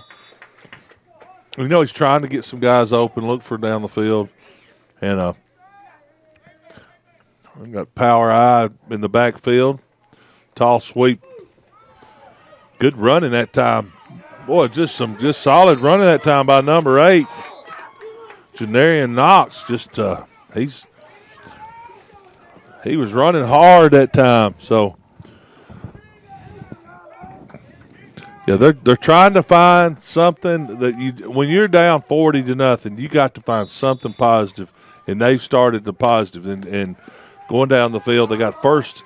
They started on about the 30. They're on the 48-yard line. 1st and 10. They counter Trey. They run that in the backfield and down for a loss. One snuck through that time, and a good job by Potter's House in defending that. Jonathan Reed was trying to get around. They pulled the guard and tackle and just couldn't get around. Lost a little bit on that play. Well, no, they lost more. They lost 5 yards, excuse me. I will say this. I had the opportunity to talk to Coach Rourke before the game, and he was having the pregame. There's a big run right there. There's a big run. Hey, I'm telling you what, the guard pulled around that time, and I apologize, folks, not giving the jersey names out, but I'm telling you, the offensive line, be proud of the offensive line. Jonathan Reed just come around there, and the guard pulled and kicked out, and good job. So what Coach Rourke say? Just what struck me was the level of leadership he was providing and the character that he's offering to his team. They really have their priorities in line. Right. And I was really impressed by what I saw. Right up the gut, boy. Man, he runs right up the back. That was fun. Jonathan Knox runs right over Keegan Rourke, and he said, "Hey, Keegan, I'm right behind you." Keegan's doing the best he can, and knocks Keegan off his block. Keegan don't care. He did what he's supposed to do, and hey, they got good positive yards. Got a first down. Good positive stuff. First down and 10 for the Hickory Hawks at about the 36-yard line. I formation. They found a little home here, man. They run and block. They did. They changed their format. They had like a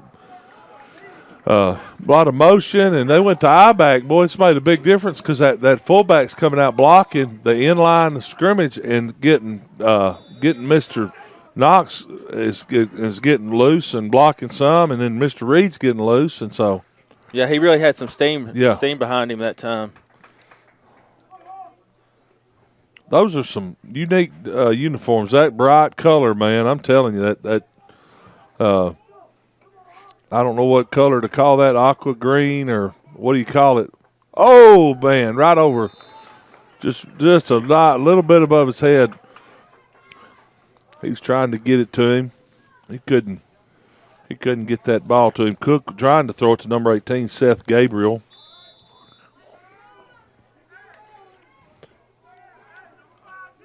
This is when coaching is really difficult when these situations. What do you tell kids? You really don't change. Hey, we're going to go out. We're going to work hard. A good block right there. And they're meeting them at the line of scrimmage. I tell you what, good job. And they come off. It's now 3rd down. This one's definitely going to be close. 4th down. And, yeah, let's see. They might have got that one. They probably going to give it to them. They're moving the chains. Hey, if you get you a chain moving, that's huge. Just get movement on the chains, but also get moving on the line of scrimmage. So they've really had a really steady drive here. They've had a real good steady drive. I mean, they're in. Let's see, flag. Let's see if we got a line of scrimmage. Okay, move. Oh, it's offsides on the defense. He called that real quick. Offsides on the defense. You don't see a whole lot of that I formation these days, but I love it. You don't. I love it because it's downhill and you don't see it. You don't see the fullback used a lot. One of the few fullbacks used in college football.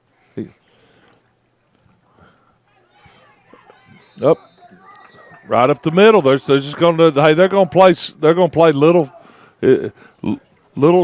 chunks at a time. Just how do you eat an elephant? One bite at a time. Well, that's basically what they're doing. One bite at a time. They're running the big Jonathan Knox right up the middle and rolling the clock here. But that's going to be one of the issues they have is this formation is not conducive to coming from behind. But guess what? If it gets them some points on the board, they may start in a pass. Oh, he got hit in the back, fumbles the ball, and the guy that made the hit that time gets it. And that's number 3. Boy, the quarterback, he did not see him coming at all. That just coming off Cook was just standing there fixing to throw the ball. Number 3 came off the corner, and that's Wheelock.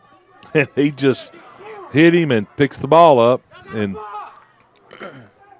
again, that really speaks to the level of conditioning of these players. Yes, it does. You're exactly right. And quite frankly, to look at the players from, the Hawks are really a lot bigger sized players than the Hawks are. You're exactly right. The offensive line is not that big for Potter's House, but Potter's House, it's just there's a speed. The offense is real. There's a fumble on that play. Potter's House gets it back. They tried running the sweep. Power sweep, trying to get that guy in motion, and you just hand it off to him and run with it. And so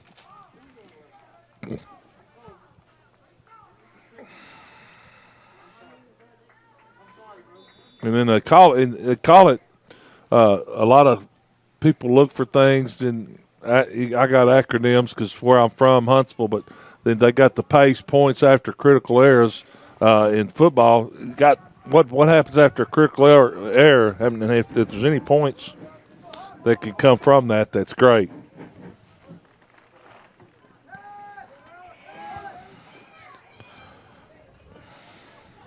That's the Limerick rolling around the right-hand side. It's going to be enough for a first down. Yeah, he gets rolling. He's hard. I'm telling you, he's hard to capture. He's hard to figure out what he's doing, where he's going, and when he's going to do it. And then the thing is you really don't know until he gets beyond the line of scrimmage because he may throw a pass on you behind the line of scrimmage. So it's really hard to figure out what he's going to do.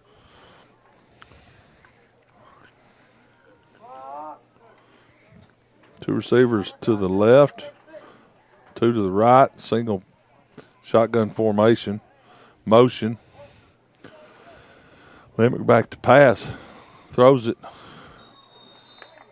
Intended for his receiver. He's trying to hit his main man there.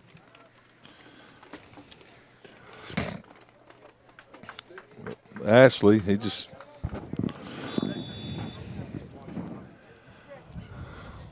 has an incomplete pass. It's 2nd down and 10. Bring it up, but ball's on about the 34, 35-yard line.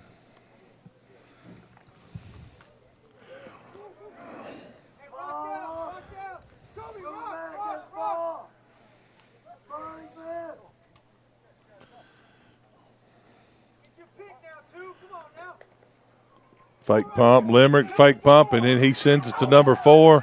Number 4 gets the ball, and he's shoved out of bounds. Did a little fake pump, and Shamar Bridges catches it. He's pushed out of bounds by the Hawks that time.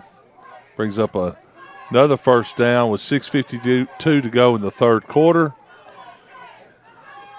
Ball's on the left hash here on about the 30 or 46-yard line.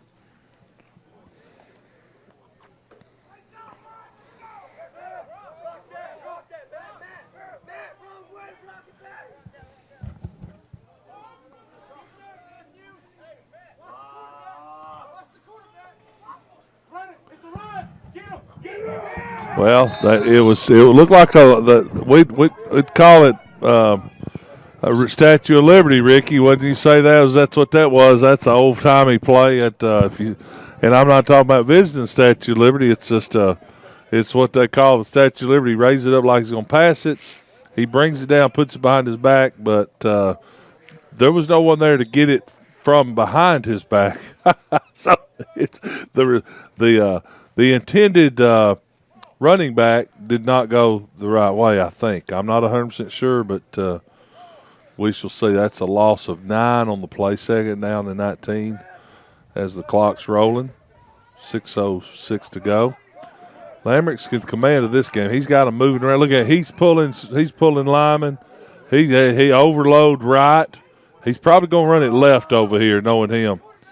So, he's getting a mad rush though. He's in trouble. He better backfield. Yeah, he's got. Oh my goodness! Oh, knocked out of bounds. Good job by the defense that time, getting him knocked out of bounds. That's really good by the Hawks. That time, 55 coming up. Dustin Hammonds. It's going to bring up a long Yeah, third you're down. not kidding. You don't, and the Hawks are down 40-0 here, and hey, the score is what it is. But I'm telling you, Elmer, give the guys credit. They're still going at it. They're trying to make something happen. They're trying to make a difference. They're not just, it's easy. It's really hard to, when you see it, man, we're down. What are we going to do? But we're not. Hey, we can still do something. They still can. There's 5 minutes, 45 seconds to go in the 3rd quarter. Lamerick back to throw. He gets a mad rush from number 70. They're chasing him down. Let's see. He slings it. Let's see what happens to this ball. Whoa, man. I'm telling you what, good defense that time, but, boy, he throws it up. And he was triple covered, and he still came down with it. He throws that ball up to Keontae Sellers. He almost comes down with it. Now, had he caught that ball, that would be probably one of 8 or 9 guys that not only to catch or score, but and like you said, the talent pool they have and special skills sets or skills players rather. It's phenomenal, just especially at this level of football. Usually they're all getting an opportunity to show their stuff. Oh, they are. They're showing it too. Now, here we go. We got 4th situation, punt. The punt unit's While on ago, the field. it wasn't a punt. Now, he's throwing it. He's not going to throw. Okay, he's going to try to do the same thing he did a while ago. Now, the Hawks have stopped him on this. Now it's 4th down, and the Hawks stopped. Now it's 1st down, going the other way with 5:21. So the Hawks can do something. Let's see what they do here. They had a stall down here earlier. Now it's time to put some points on the board. They got good field position. Let some good things happen for them. And let's see if they line up in the I formation, Elmer. They had some good success with it a while ago. I don't know if I would run it. Looks like that's what they're going to do. I sure would line up in the I formation myself. So they're going to Lance Cook's coming in at quarterback. Keegan Rourke is going to be your fullback blocking, and Knox will be running. And oh me, he's trying to get what happened? He got the fullback that was going out to block and play action, get him out in the flood that right side and see if they can flood it and throw a pass.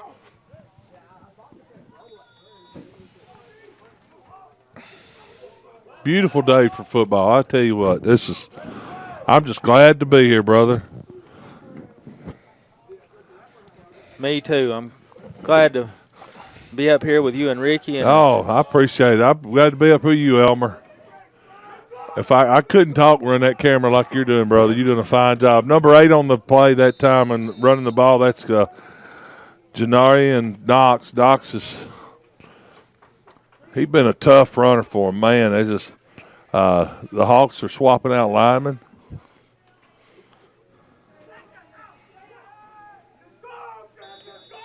Coach, he's running the plays from the sidelines. If you've noticed that Coach Rourke, he's running the plays to his quarterback Cook in and out, just verbal commands. I think they may have had hand signals earlier. Now they're just going verbal in this I formation, just trying to get some good stuff. 3rd down and long, and here we go. He's downhill running, got some good yardage that time, and, man, he's going to be really close. He might – I don't know if he doesn't it's going to be 4th and short.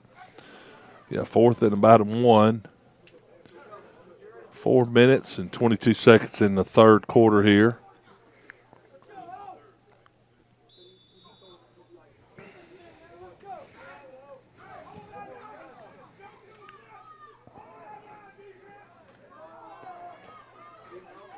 It's funny hearing the fans in there. Some of them hollering, hold the line defense. The other mamas and daddies hollering, go offense. And great atmosphere.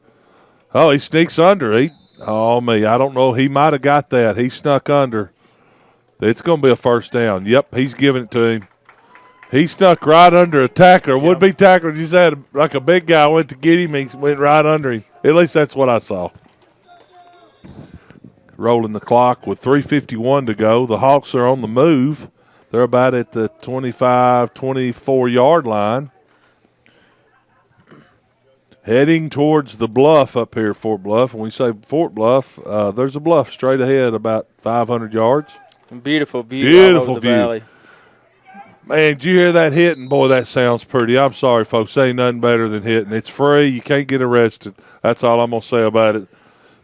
Knox runs the ball, and I tell that with my guys in other countries.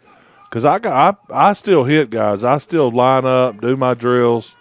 I don't do them. Well, I can't say I don't do them full speed. I do sometimes, but I don't let them do it full speed on me.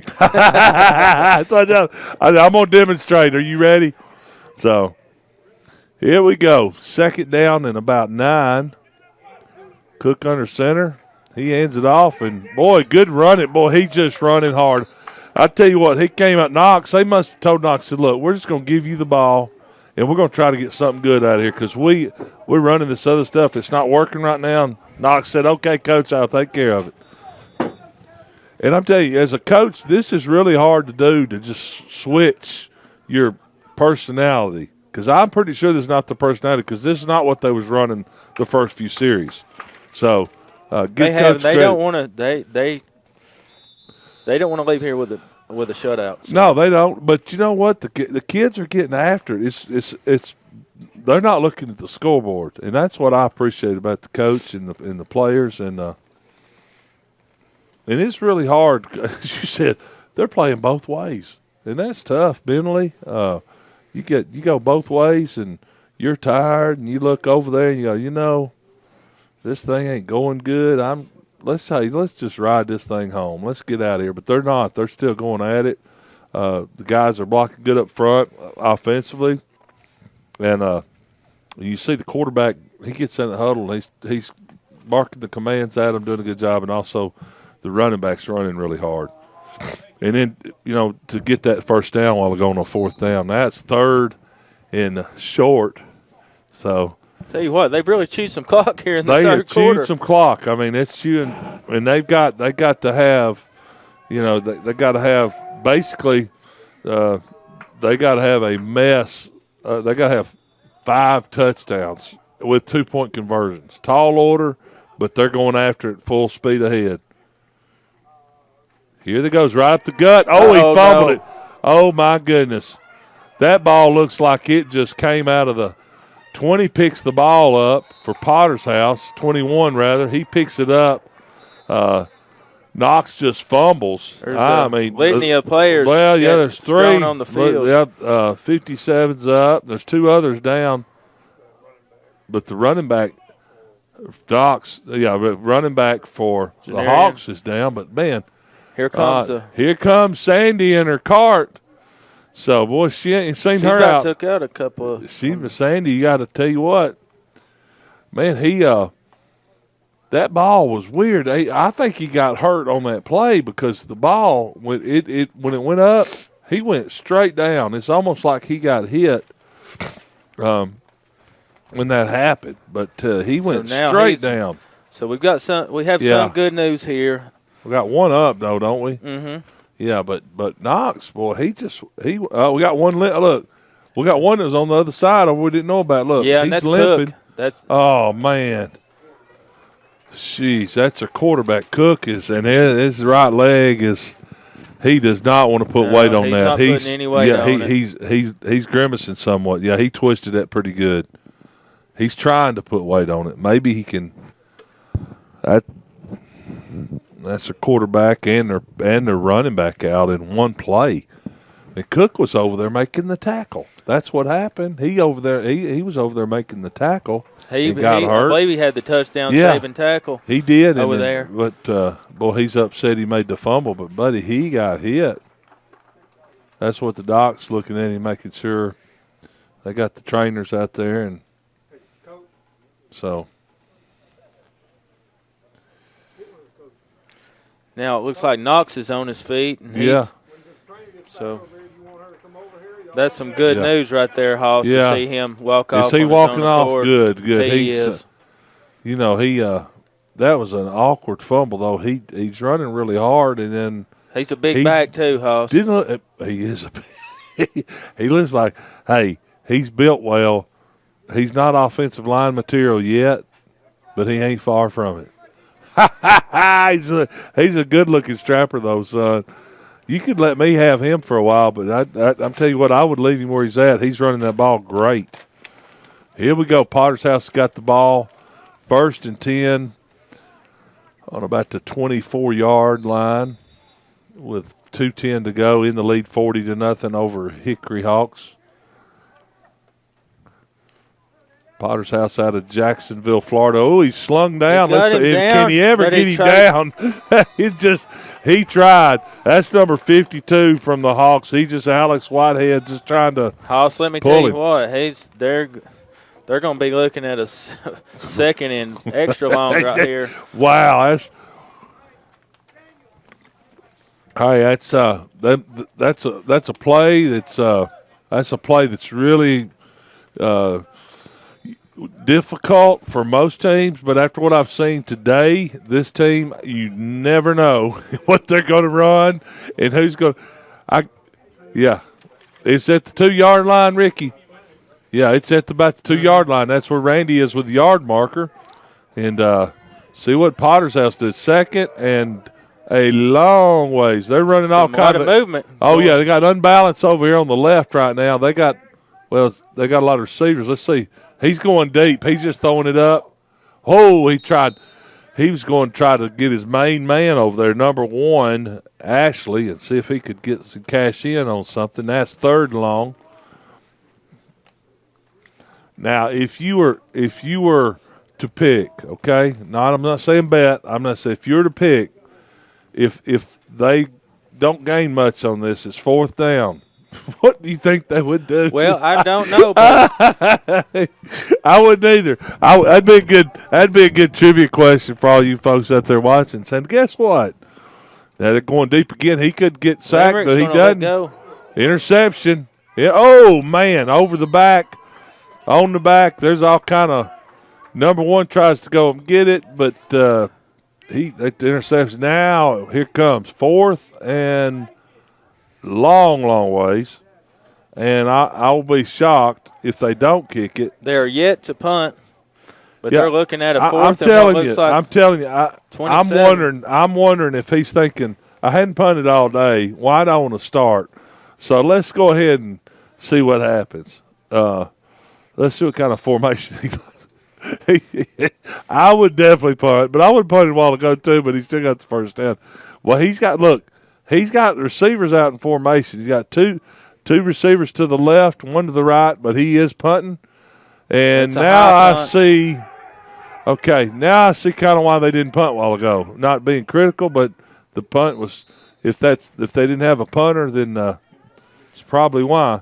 Well, with a team like this, you don't punt much. If you were a punter, you wouldn't pick. How would you kick much if you score a lot of points and you don't get a lot of practice? So it's first down and for Hickory, they get it. About the 16-yard line. Hickory needs to take this one in with 51 seconds to go in the third quarter here at the NACA championship game between the Hickory Hawks and the Potter House Christian Academy. See, the Lions is what they are. They got their other quarterback. Number 14 is out for them. Lance Cook twisted his ankle earlier. They got a new fullback in. They got number 52 at fullback, Alex Whitehead. Number 7's at quarterback. He tosses it out. What a good run that time. Keegan Rourke is the quarterback, tosses it back to Jonathan Reed. Jonathan Reed gets down to about, looks like the 3-yard line. That's Coach Rourke. That's Coach Rourke's son, I guess, yeah. And he actually got, after the pitch, he actually got out front there and made a good block. Yeah, and then they moved 52. They moved 52 from the line to the fullback. But most time that's done a lot. 52 was probably the guard. I'm pretty sure about that. Line's coming off the ball right now. They've been coming off for this whole quarter practically. They just couldn't score. Same thing. Same play. It's fun watching Coach Rourke's son throw the ball back there as the quarterback and then try to go get a block. I mean, he's like, look, I'm going to play quarterback, but I'm also going to block. Looks like that's going to be the last play, and then we're going to bring the ball down to the other end of the field. About 5 seconds to go in the third. They're going to call it and blow the whistle here. We're going to move to the other end of the field and start the fourth quarter. And as we go into the fourth quarter, we have the Potter House Christian Academy out of Jacksonville, Florida, 40, and the Hickory Hawks out of Hickory, North Carolina, 0, starting here at the NACA here in Fort Bluff, Dayton, Tennessee. Appreciate you joining us.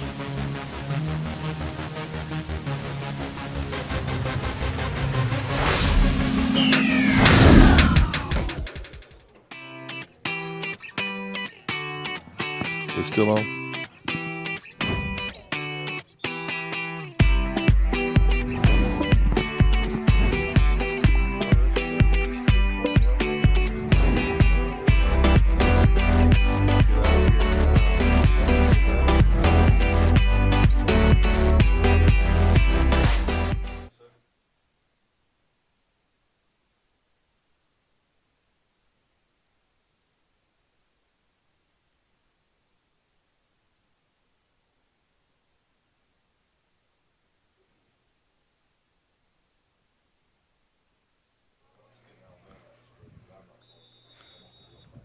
All right, we're back. Oh, right over the middle. I thought he was going to get in there for a second. I got loose there a little bit. Boy, the dynamics have changed totally for Hickory. You give them credit. They went in there. Knox is back in the game, I believe. Yes, Knox. You don't have to look at Knox's number. You can just look at Knox and his body style and running ability.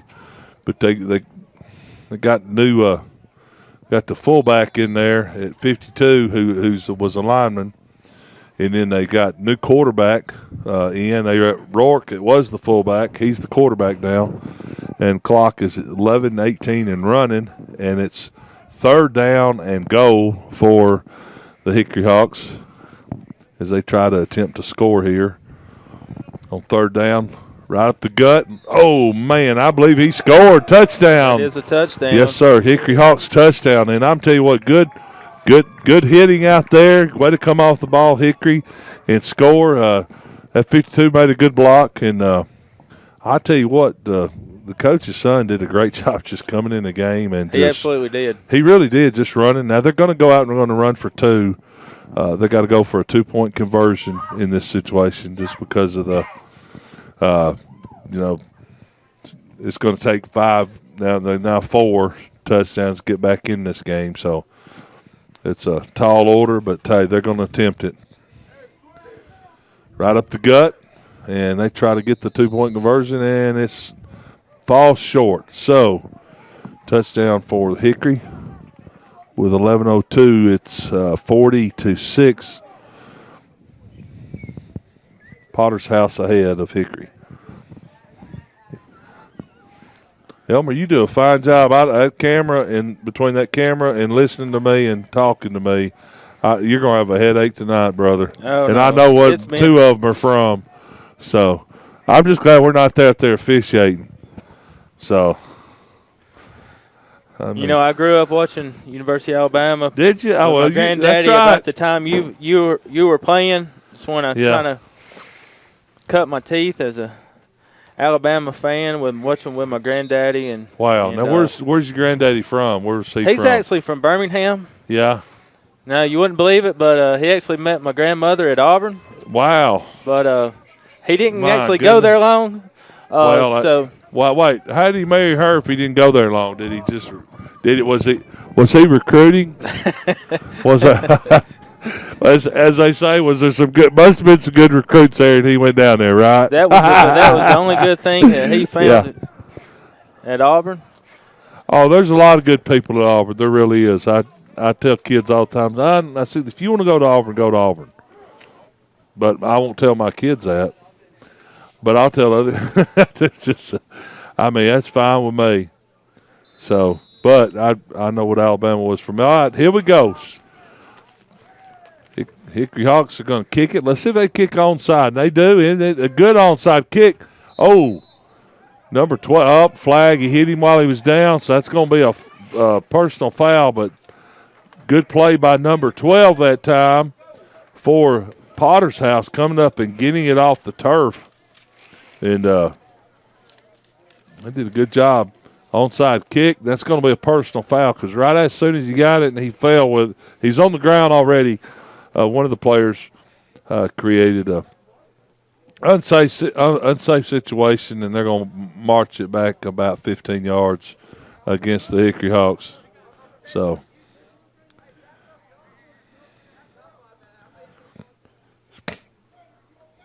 yeah, the Hickory Hawks have not found a lot of success today, whereas Potter's House has found a tremendous amount of success. It's just they keep pulling out different elements of their game, and it's just been really hard. They've turned so many broken plays into big plays. It's just unbelievable. I mean, the thing about Potter's House, what are you going to do? They can't put anybody new in the game hardly. They don't have many players. So what are you going to do? I mean, you got the guys they got on sidelines. None of them are quarterbacks hardly, and the few linemen, they got 17 players on the roster. So they got 6 on the sidelines. There's really nobody for them to put in the game. They can't really pump the brakes with their personnel. They can't. It's just it's tough. He's not trying to run up the score at all. It's just you cannot tell your players, No. And you talked about that earlier in the game about putting the pedal. He puts the pedal down and he goes, and that's his personality. And he just goes, and that's the offense they run. It's passing. They don't do a whole lot of. Oh boy, it's wide open right over the middle that time. I mean, he threw it right to number 2, Farrell, and Limbrick just missed him, just wide open over the middle.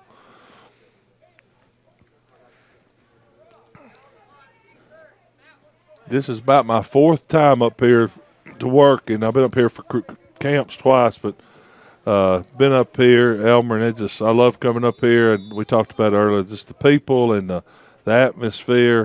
Go to chapel services and hear different speakers. I heard my good friend Herman Weaver, who played at Tennessee, punter there, and Herman's a little older than I am. He and I have been on mission trips together. He spoke last night. He'll speak tonight. Here goes.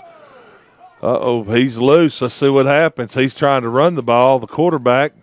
His last game, and he sure ain't acting like Emmerich, just loose as a goose out there, and he gets loose, gets the pressure, and he gets the first down. It was 3rd and a little bit, and got the first down, and I'm glad I'm not on the chain crew, man. Ricky and that bunch, Sean, all them guys, brother. Hey, put them to work today. They've had to pay. They've earned their keep, so of course I'm going to tell them how difficult it was working up here too, so I'll make it sound like it's hard. So tell them how much I had to sweat up here because y'all had it so hot up here. It ain't been above 45 up here yet, but I'm feeling good. I'd rather have it cool up here than burning up. All right, here we go. First down on about the 19-yard line. First down for Potters. Back up. The ball is up and incomplete.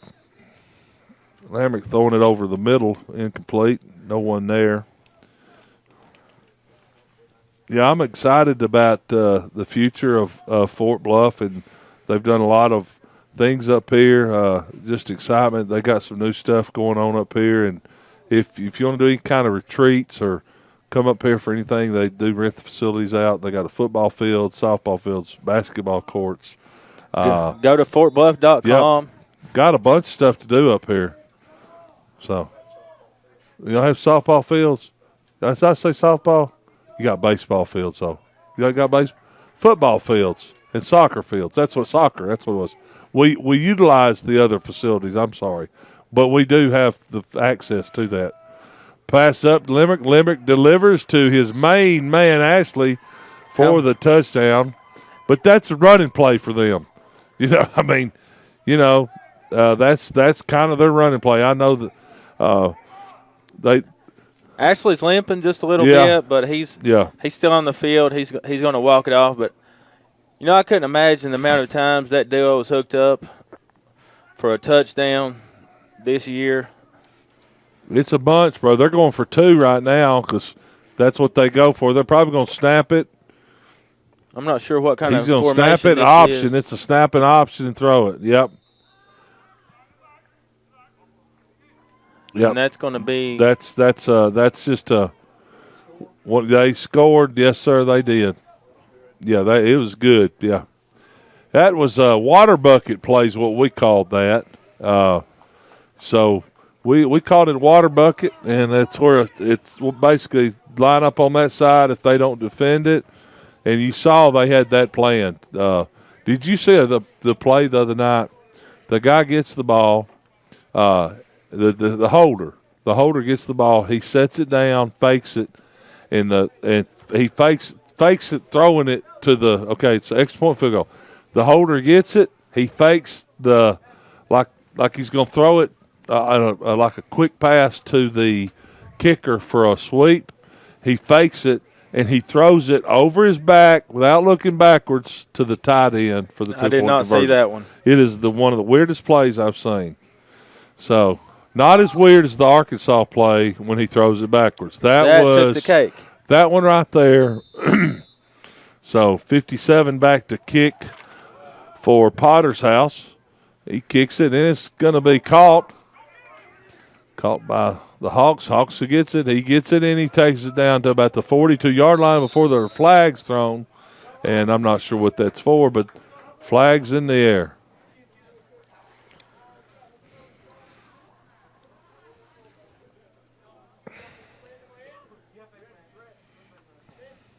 With that last touchdown, we're back to a running clock here. Yep. And that's just due to the score and stuff. So if you see that happening, that's just one of the rules in play. Just essentially a 35-point threshold. It is, and it's an option. It's an option in some games where utilize rules. I mean, you got to have some some sense to some things, so that's part of it. But both teams know the rules. But before that was the first, the only touchdown that they've allowed in the second half. The Hickory's. I believe that's right. That's right. No, this is 40 to nothing. You're exactly right. It was a slow third quarter for them. Just slow, and then now under center, Hickory's got the ball. Rourke, he fumbles the ball, picks the ball up, and let's see who gets the ball. They get it back. Yeah, he tried getting it. I think he was excited because he was going to get to toss it back to probably a toss play. That's why he's mad at himself. He's beating himself up for it, but that's okay. Coach, hey, he ain't been a quarterback long. So, that's just he's done a fine job. He has. You lost your starting quarterback when number 14, Lance Cook went out with a sprained ankle, and Lance was doing good. And then you lose your fullback, which the fullback's now become the quarterback. The right guard or left guard has become your fullback. So, number 5 gets the ball. He just follows a bunch of lead blockers up the middle. He follows number 52, Alex Whitehead, right up the middle, does Jonathan Reed, and falls into play. So,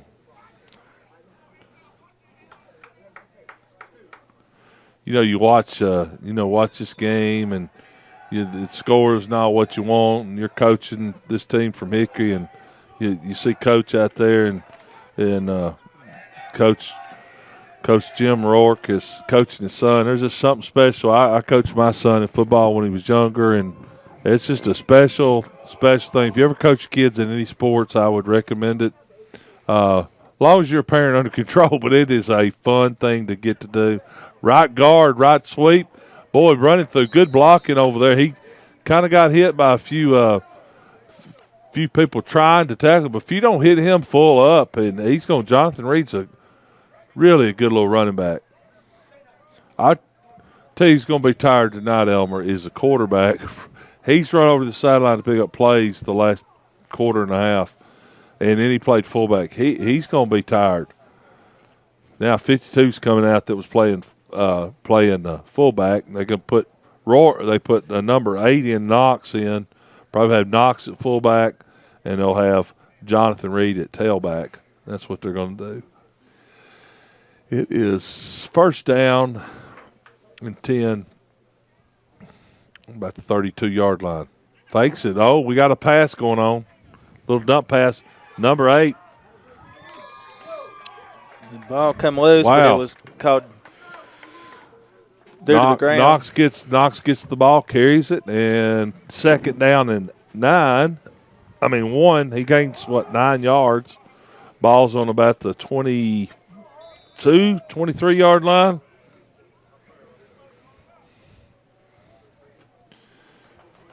Well, that's a pretty shot. That red barn behind there over there, and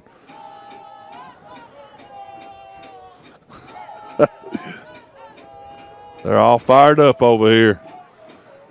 Clock's running. Ball's on the 23-yard line. Second down and short for Hickory Hawks. He hands it off and tries to. He makes the first down anyway. Right up the gut. Falls over the first line. Poor Rourke is he's upset at himself, and he shouldn't be. He's just. They've never quit fighting. No, and his dad's motivated. His son just, hey, we're doing okay. Just got the first down, and I think he's supposed to turn right on that play. He turned left as the quarterback. I'm not sure, and I think that's what he's upset about. Both of these coaches mentioned just like about all coaches I talked to. They say it's the spiritual side of coming up here that what really brings them back year after year, and with featured speakers. I'm glad you said that. That's great to hear that. I didn't get to talk to him like you did. That's great. Toss sweep out to Reed. Reed's going. He's running. He's gone. He's going to score. Toss sweep right, and the Hawks score. And I'll tell you what, give the Hawks credit. I'm sincere in this is because the Potter didn't want them to score. I promise you. They're trying to slow them down. That's part of the football. But Hawks did a good job of just coming and doing what they could to stop them, because the Hawks can't really put no substitutes in. They got some over there, but not a lot. Neither does Potters doesn't have a lot of subs. So, I know when I played, I didn't want you scoring. I didn't care what the score was. I was never generous with giving things away like that. Here they go, 2-point conversion. They toss it again. They toss it to Reed. Reed's going to try to sneak in there, and he does. Reed made up all 8 points that time. So there we go. That gives them 14 points here in the about 34 seconds to go in the remaining part of the game. It's 48-14. Potter's House ahead of Hickory Hawks. And we appreciate the fine coaching staff of Potter's.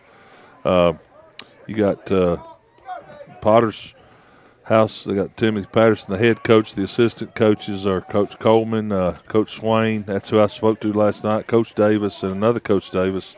Their mascots, the Lions. They're from Jacksonville, Florida. We appreciate the fine coaching staff there, and also the Hickory Hawks.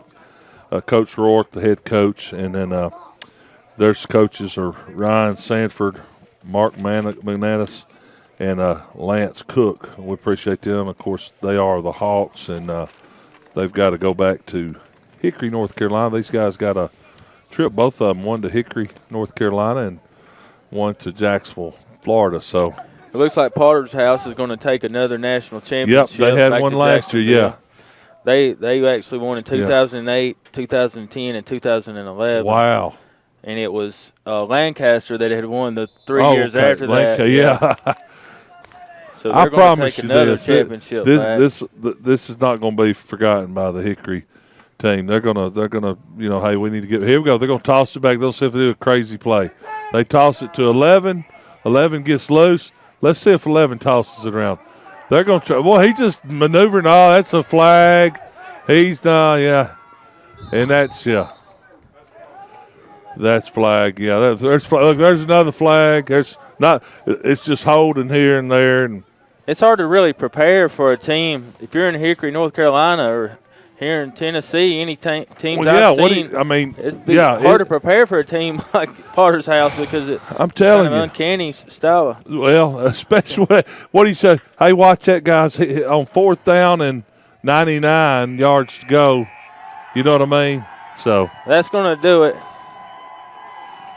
Here you can see the hoopla. Yeah, they're celebrating, and tough loss for the Hawks, I know, but. They just run into a buzzsaw, Elmer. That's all you can say is they ran into something that, what do you say? I mean, it's just a tough situation. Yeah, and take your hats off to them. I mean, you don't get to the championship game. They don't. No, not at all. Not at all. Not at all. I'd tell you, that's just. And they look. You know what? Good group of guys too. I was with them this morning. A bunch of them were in chapel and just listened to everything and. Excuse me. Sorry about that, folks. They had the heat on in the place last night, and it was not conducive to my breathing. But so we want to thank you once again for tuning in to NACA Sports for the 2015 National Football Tournament. I've been here with Hoss Johnson. It's been a pleasure. Hey, thank you. Harris. Thank you very much, and we appreciate y'all listening, and we appreciate the sponsors. And, Elmer, thank you for all you did here today, and I appreciate it. Absolutely. Hey, if you'd like to learn more about NACA Sports, go to nacasports.org. Find out how you can get your school into one of the 9 different sporting competitions, whether it's football, baseball, soccer, girls soccer, volleyball.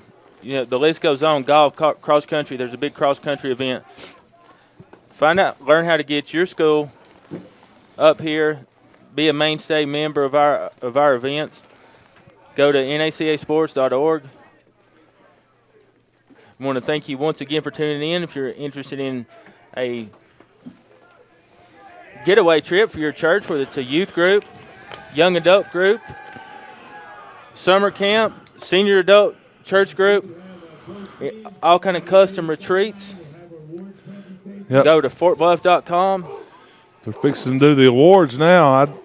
The award ceremony's coming up. Award ceremony. They're all They are ready. They're hooting and hollering.